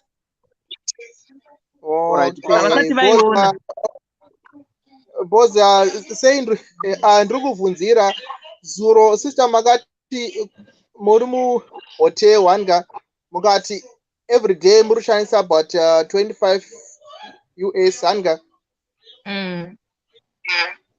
So ndikuona sekuti instead kuti maybe nguva irambe ichifamba vanhu vachidai suppose zvanhasi handioni kungati tiketi rinogona kutotengwa kana tichimira vanhu vari kutumira nemaworld remit. Taigona kuti maybe vanhu vari muno musouth kunoko and like in example I mean Durban taigona kuita action twatangoona ti atikaite sei. Saka pangadai kubvunzire pekuti iri kushota yachona kuna nhingi admin ingave how much kana kuti yatokwana here already muri kumbira mungotora kunhingi mukuru here kana kuti sanadati munyatsonipa manhingi highlights ipapo kuti zvakamira sei. Alright, regedzai ndikupei Murundinzwa. Yeah, ndokunzwa mukoma. Yeah, so far ndine 3,380 rand. Okay. Which means kuti pashota 2,200. 2,000. 2,200. Okay. But what I can say ndingangoti inogona inge 1. We can say 1 point both pane 600 yaiswa but pauyu pari kuti handikwanisi kutora mawebho 2 per day. Oh, so amukwanisa kungoreceiva once a day. Yeah. Okay. All right. So right. Atiti tawana that 2.2 anga. Sisters mimi kana magubva kuKenya muri kunanga nekuBotswana here kati motanga mapinda muSouth. Muri kufamba sei? Ndiri kuenda kuSouth. Oh, mwena South. Okay. All right. Admin, they pay maybe 5 minutes. I'll be back. Mira ni bosa ngaisa nini kigenga hapana. Twende. Yakamera sei. All right. Thank you. Number yangu ndi. Naita basa hanzvadzi. Okay, hanzvadzi hayo. All right. Thank you so much. All right. Mukuona zvazva. Like zvikutoita so. Right. I want to clear the air for everyone. Number one, I received 2 maward remits in the past 20-25 minutes.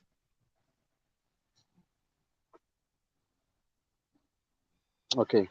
Varoda kufona, please guys, ndibori busy. Please don't call. So ndareceiva 2 maorder remits. One yanga ine 880. The other one yanga ine about 600 and sorry.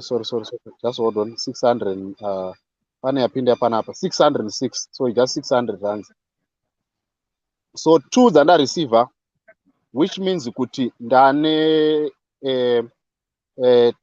ndane 2.5 plus 880, that's 3,380 plus 600, which means we have got 3,980, which is close to 4,000, right? So now, yes, 3,396. So that's what Yvonne has sent, 3,396. But the challenge that I have is the other 600, I cannot take it because Natotora 880 already. So I'm only allowed to take 800 on one word remit yekutanga. So now zviri kureva kuti ndakufana kuchimirira mangwana. So ndandiri kuti kana dai yanga yaita mari now ndaibva ndangototenga ticket ndatoenda izvi. So I'm on my way to FNB. Ndibva ndadeposita mari yandinayo in cash so that ipinde account. Ikapinda account, then I can be able to buy the ticket online using my card. Andiri mukuzvibata.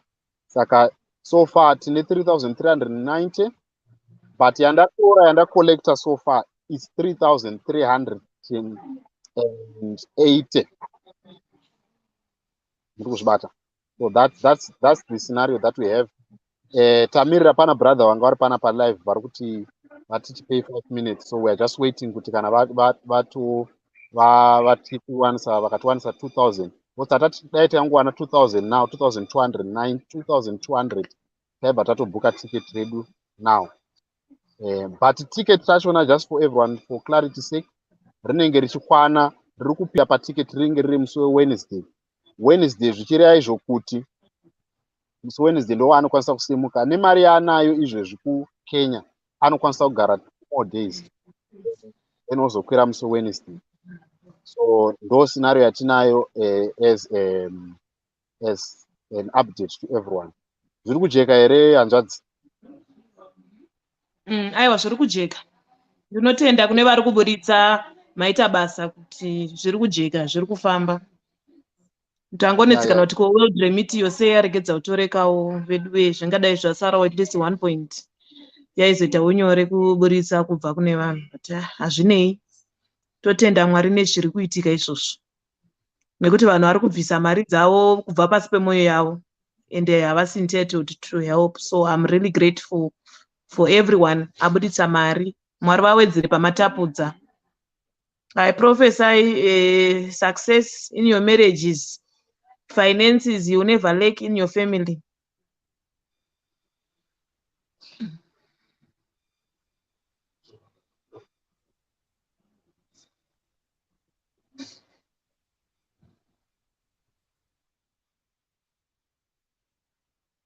Right. Okay. Could you hear me? Chimbomira dai wasiyana chimbomira kutaura zvamwari. Chimbomira kutaura zvamwari. Ngatimboita zvekuti tiwane mari now. Chimbosiyana nenyaya yaMwari. Inini I'm very, very, very particular about God. So let's not involve God in this whole issue. Ngatingotaurai zviripo ezvinezvi kuti zvakamira sei. Anyway, yeah. So ndo zvazviri mumazimba, ndo nyaya iri panapa. Inini personally I could have helped, but I'm waiting also. I'm waiting for maid auya ari andisendera message pa WhatsApp izvo, so asenda message pa WhatsApp ari kuti mira ndimboona hanzi ndione kuti budi vari kuburitsa mari after 5 minutes vanoti kudi kana vakabvisawo then maid, asi kana vasina I think maid anobva anika nditi handi muri kuona uyu mwana wangu uyu arapa uyu muri kuona mwana wangu uyu nemwana wangu atori panapa. Saka handisi kuita zvenhikiri, handiite zvemujolo, anoziva kuti I'm married. Saka musaite izvozvo. Ndiri kuzviona guys, ndiri kutopedza time yangu tichiita zvinhu. ende bhatiri rangu riri kutozopera manje. So I need to finish. Hanzi profesai here, profesai. Saka tatika Mwari ngaambosiyana naye, Mwari dai asiyana naMwari. So varida kutaura nezvavada kutaura kana vada kuwedzera. So tine, as I said, hanzi haanawo property here. Evangelica, if you're here, hanzi haonawo property here yaunokwanisa kubata. Inokwanisa kubatwa nevanhu. Right. Right. Saka award remit now ndiri kuti vanhu ngavachitumira maward remit so far anoti delaya nekuti kana muchikwanisa, I think paward remit you can send straight into my account. That is possible. I can give you my account details and then you can send money straight into the account. Saka guys, I think that is great. Please read what you want. She said she can reverse the word remit into your bank transfer. Oh, okay. All right. Yvonne, you can reverse the word remit and send it to account. I can send you my account details. Fufusoko, zviri sei? Fufusoko. Hanzi hangu I can help asi kuti chivaro last night ndakabatikana kutikira. Akumbira regerero one night Fufusoko. Akumbira regerero. Ya word remit ndatobvapo ndanichaura one ndiri palive one ndichaura kuti ndatopinda uyu iri kungoramba ichinetsa. I don't know what it could be the problem. Unoona zviri sei Fufusoko. Makatukirwa here. Hanzi hamuna maassets kaFufusoko. Hanzi hamuna maassets anokwanisa kukwana nehake. Hanzi hamuna maassets anowirirana nehake.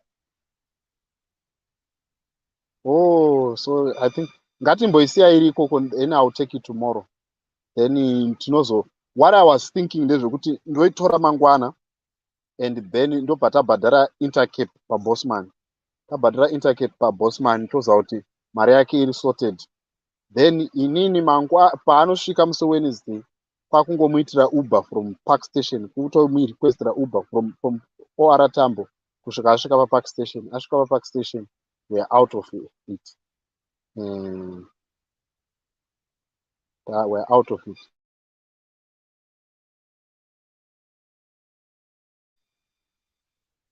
Ina handisi kuzobatisa mota yangu please. Akanda handisi kubatisa mota. Hazviti. Handisi kuzotibatisa mota yangu. No, can't do that. Toro nenhamo dzangu dziri kundinetsawo. Toro ne Gautrain 56 rand. Oh yeah. Tinogona kumudaro no. But problem inozoitika ndeyekuti pamari yaanayo atikwanzi mari yaanayo anokwanisa kuita. Anyway, it's fine. Mari ate yaanayo sara nayo was ati asarigwa ne $80. Saka pa$80 akabhadhara mangwana, which is mangwana Tuesday. Nhasi abhadhara mangwana Tuesday. Wednesday kuseni anenge achibuda. Saka angoda one day. Saka $60 yaanenge asarigwa nayo, she can use that $60 to kubva kuUber kuuya kunhu. So I think it's fine. Anokwanisa kukwira Gautrain kusvika paPark Station. Anokwanisa 25 rand inokwana. Akumbira regero. If you're watching this live on YouTube, you can scroll back. Akumbira regero. Atokumbira regero chacho. And does he have clothes? Akumbira regero. I don't know if he has clothes. Yeah, OR Tambo, Gautrain ubva paOR Tambo, it's about one something, 108 I think. But mukaita Uber Go, since asina mabag akangoita Uber Go ubva paOR Tambo, I think it's about one something kusvika paPark Station. Angashi. No. Hanzi akati maassets ndealandlord. Akati maassets ndealandlord.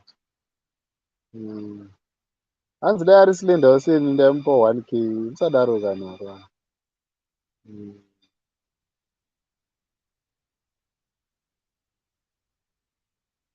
All right. Evangelica hanzi ndine wati une mota 4 kuBotswana. Hanzi wati une mota 4 dzako kuBotswana. Ndokwanisa kubata mota yako 1 ndokuisira mari. Evangelica, if you're watching this, hanzi ndokwanisa kubata mota yako 1.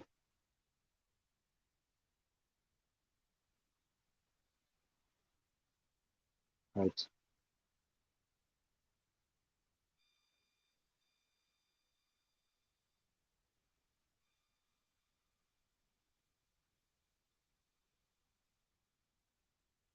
I'm not interested in assets. I'm not interested in anything.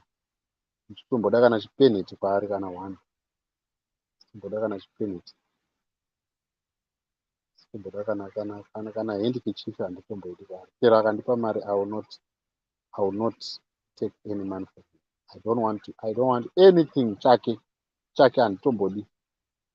Handitombodi. Hanzani mancu topinda kunzi topinda Jesus Revelation Ministry.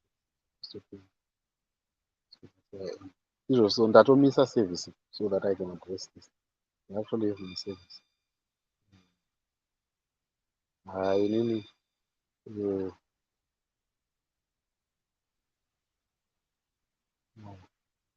thank you Sisimeli mbinga yedu Sisimeli ndo mbinga yedu, no, Sisimeli ndo mbinga yedu, no. Sisimeli ndo dai pasina Sisimeli ndingada nditozvisiya, ndenda kuti kozi madhamu wangu aitoti muri kuramba muchinikira mune zvamuri kunyengererawo here, toona manje kutozviisa pachipinyangora nyaya dzisina basa.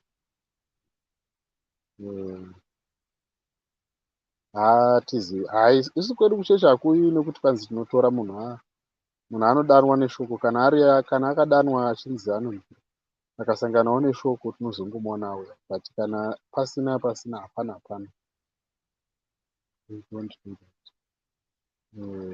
Hanzi uyai nemota yake ndikupei mari Ocean. Handitombozivi mota yake.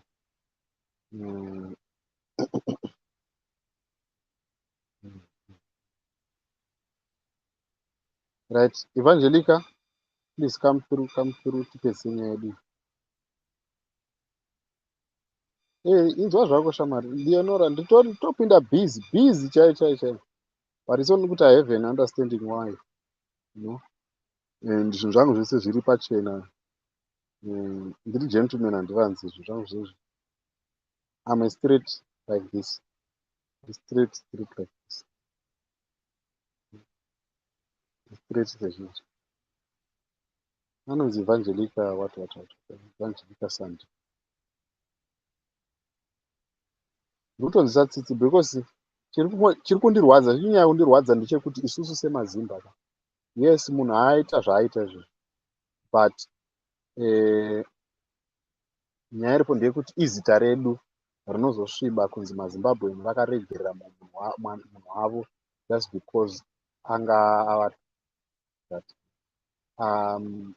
Yes, she has calmed people, but tingoti kuona ouya live ozvishambadza kudai so zvoreva kuti patori neproblem. And mukateerera zvaaitaura nezuro paya mashaudhiro aaita haasi mashaudhiro anoitwa nemunhu ari normal.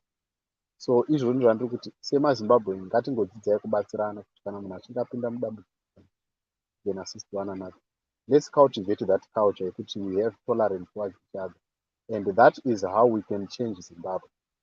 Mazvona, if we really want to change Zimbabwe, it also comes to an issue kuti isusu as Zimbabweans, are we ready to help each other? Vangane vanhu vakadeportiswa mumaZimbabwe, but maGhanaians kana chii, munhu anotoshandisa passport siri yake kuvhura bank account achiitira until mapepa ake arrive. So we want to cultivate that culture yekuti tinobatsirana even in spite of the person's character. Muno muSouth Africa muno, I know kune maforum emanigerians, they help each other. So we need to cultivate such culture yekuti we help each other. Izvo so kumalocation kwatinogara uku munoona kune zvimatuckshop zvemasomalians. matuckshop zvema-Ethiopians, matuckshop zvema-Bangladeshis, nemaPakistanis. Those people, they might be just coming from the same country, but havatozivani zvokudaro. But vanobatsirana just because inyaya yekuti vanenge vachiti izita redu renyika yedu. Kana azonetsesa munhu uyu, isusu toda kuti tigeze maoko. Paanongoti tatenga tiketi, tangopedza kutenga tiketi, tatogeza maoko. Kana azongotadza kudaro, tapedza naye. Chaasingakwanisi kudhilita mavhidhiyo atinawo aya. Mavhidhiyo atinawo aya maV11 akasimba asingaiti, ekuti mangwana anenge akamuroverera, hakuna munhu anoda kumubatsira. Ande muri kuona. So izvo ndizvo zvatiri kungoita as a people. Saka ndizvo ndiri kuedza kuti tingoita izvozvo. We do that. I'm telling you, mangwana, I don't want to be talking about this issue anymore.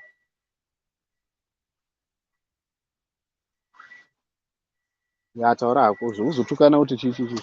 But tiri kutanga, we are starting. Tiri kutanga. We are starting.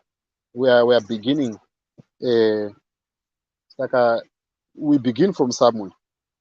Beginning from somewhere. Tinowana vanhu vakadai so vanenge vari ungrateful, but one day tichawana umwe munhu ari grateful. Right now toda kuti topinde panyaya yemaivaLevhi. We want to come in and help. Tine nyaya naMore Blessing. We also want to help. Tine nyaya dzevanhu vakawanda dzetinoda kuti tibatsire. So we need to create and cultivate that culture yekubatsirana. And when we do that, we will go far as a nation. Izvozvo kune vamwe vanhu vanogona kunge vane vasina zvekudya or anything. Ininipo panapa nditoriwo neproblem, financial problem that I have. Handiti dzaitanga tapedza yauyu tozokubatsirai mukoma, tinokubatsirai, munobatsirika. Inini kana ndinenge ari R100 rangu ndinokupai, handimbotadzi kana ndinayo mari, handimbotadzi kukubatsirai. That I can do. I don't have a problem. So without it, this is the beginning of, it's not the beginning of, it's the beginning of something, right? All right, let's see who is here. Evangelica is back. Tamira, Evangelica, how are you? Right, hangu.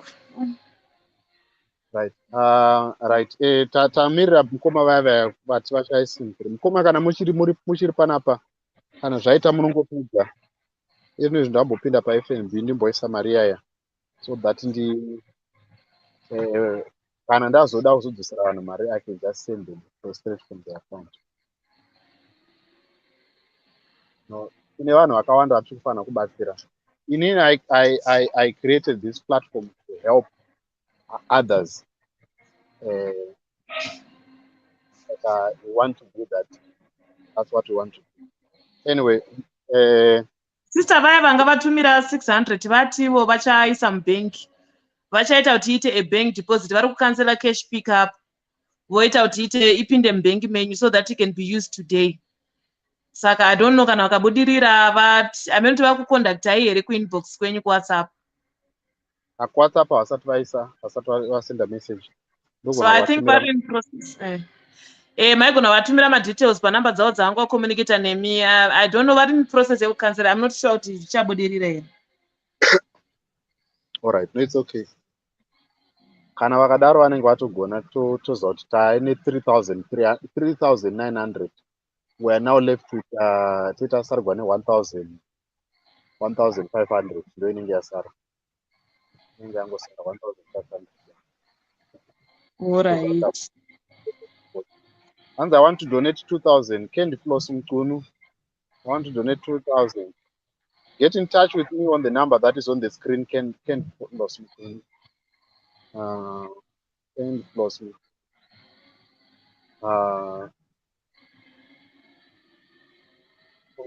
Mkunu. You can get in touch with me on the number that is on the screen. I'm on my way to FNB. Amona ndatopera day rangu ratopera izvo, so ndikadai ndiri kutorwa Uber yangu ndichitomhanya hanhasi hana kutomboita video. I live on that. I live on Uber and doing my videos and also doing other business, nokuita business rechirana. handimukona. So vanhu vanenge vaida kutengerwa zvinhu zvavo muno muSouth Africa, that's what I do. Ndinotengera vanhu vanoda kutengerwa angava magroceries, vada kutengerwa dzingava hembe dzechando. That's what I do, me with my wife. I have not done that today, trying to help, you know. So tikuda kuti titrai kubatsira zveshuwa. We are not in it for anything.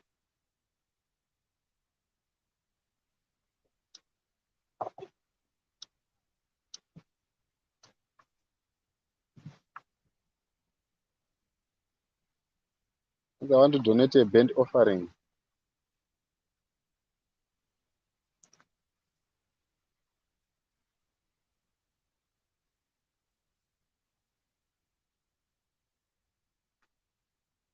Thank you, Tanya. Thank you, Tanya. Totenda Mwari akandipa moyo. Totenda Mwari akandipa moyo. Thank you so much. I am unprofitable servant. That's what my Bible says to me. I am an unprofitable servant. I'm doing what I was supposed to do. Maybe I can tell you something about myself a little bit. I can take this opportunity to tell you. The flight is costing about $365. My lunga, $365. In 2012, December 23, I had a voice. I can do that. I must change the world using media, and that's what I'm doing. That voice is still vivid in my ears. I'm supposed to change the world through media. Change the world through media. So if you check my JCTV Zimbabwe page, you change the world through media, because media is a very powerful tool. So that's my calling. So if you see me in the shita, so it's because I have that calling inside. Right. So I do this not because of anyone paying me. Actually, I've lost so much money doing media than I have gained. You know. So. Okay, sorry. All right.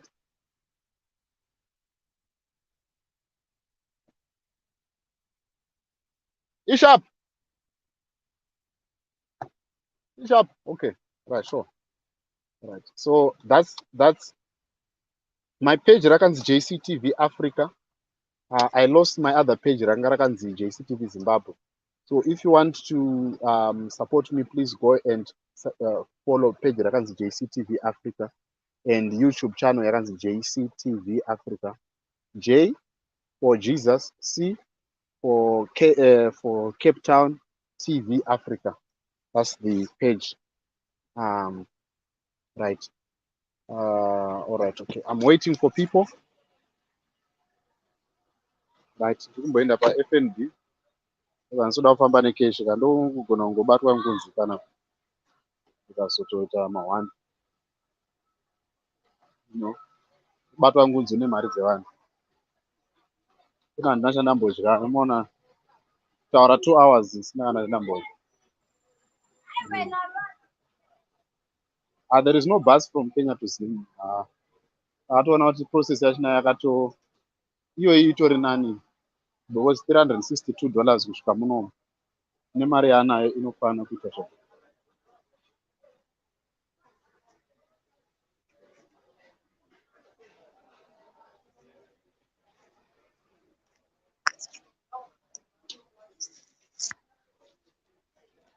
But guys, ndambopinda mubank guys.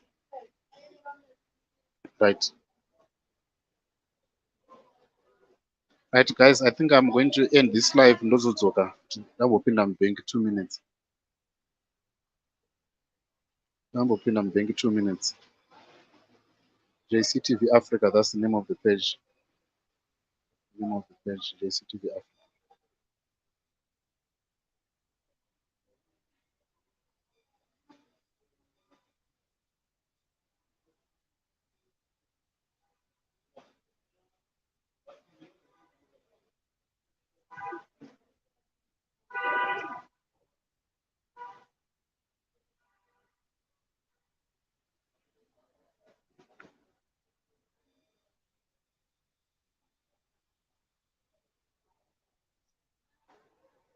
Zviri easy kutorwa picture uri pamberi peRange Rover, but isiri yako. Ukatorwa uri kumba kweboyfriend kaungoti mota ndeyako. Ndifunga kuti dai angadai atotsvaga vanhu. Iri kuita $365. $365.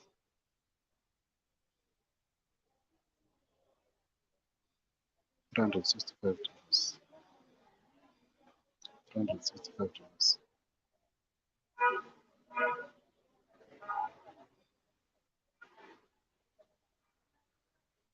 Yes. Kwasarigwa 2,200.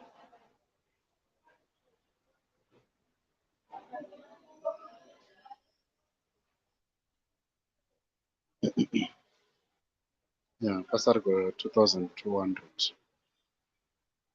Mandiri network inenge yama 1 plus. I don't want to finish my battery. Kudzoka manje. So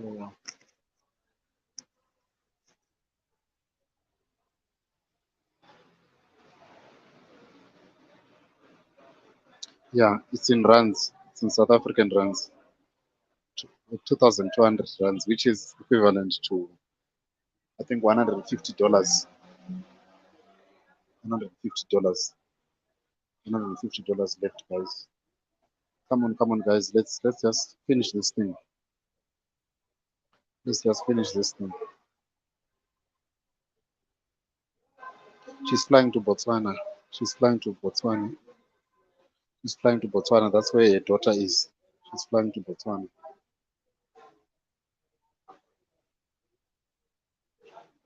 She's flying to Botswana.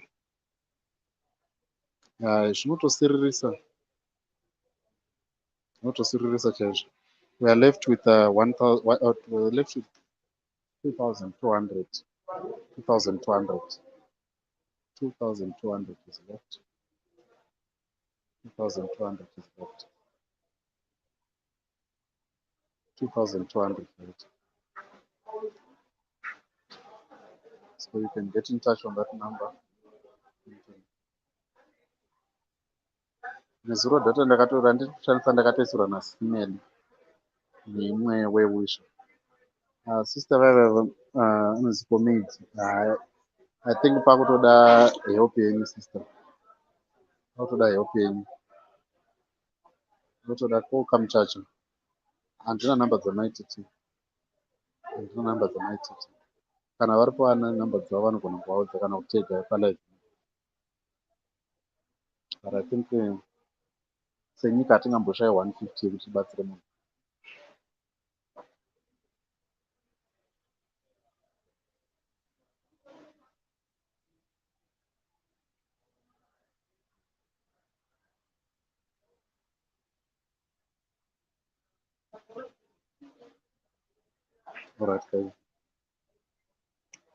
Alright guys, as you can hear me.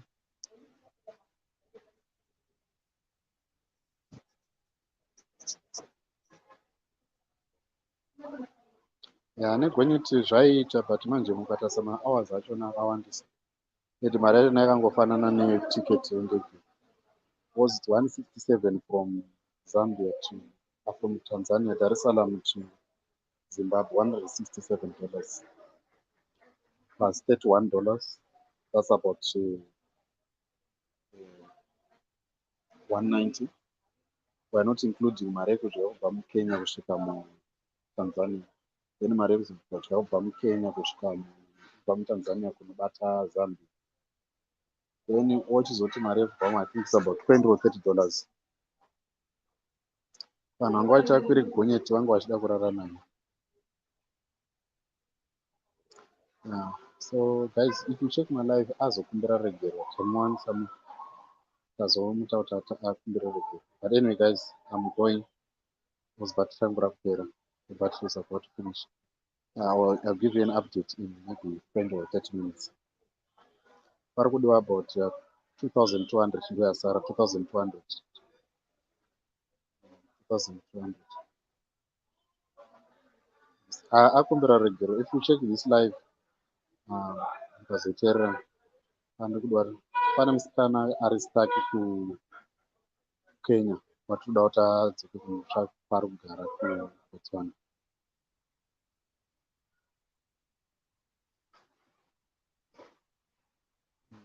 Chinese muruchi imari akaitwa I think 419 kana muchiziva, kana kuti Tinder swindler iyayo. Saka ndo yaari kuabva staka kukenya, akatorwa mari nemafoni.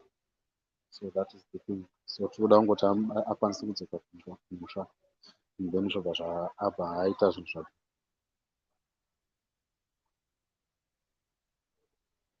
Oh, she asked for forgiveness. Pasara mari pasarigwa 2,200 rands. 2,200 rands. Yes, sir. Guys, I have to go. Remember, I have to go. Thank you for the live. I'll give you another update very soon.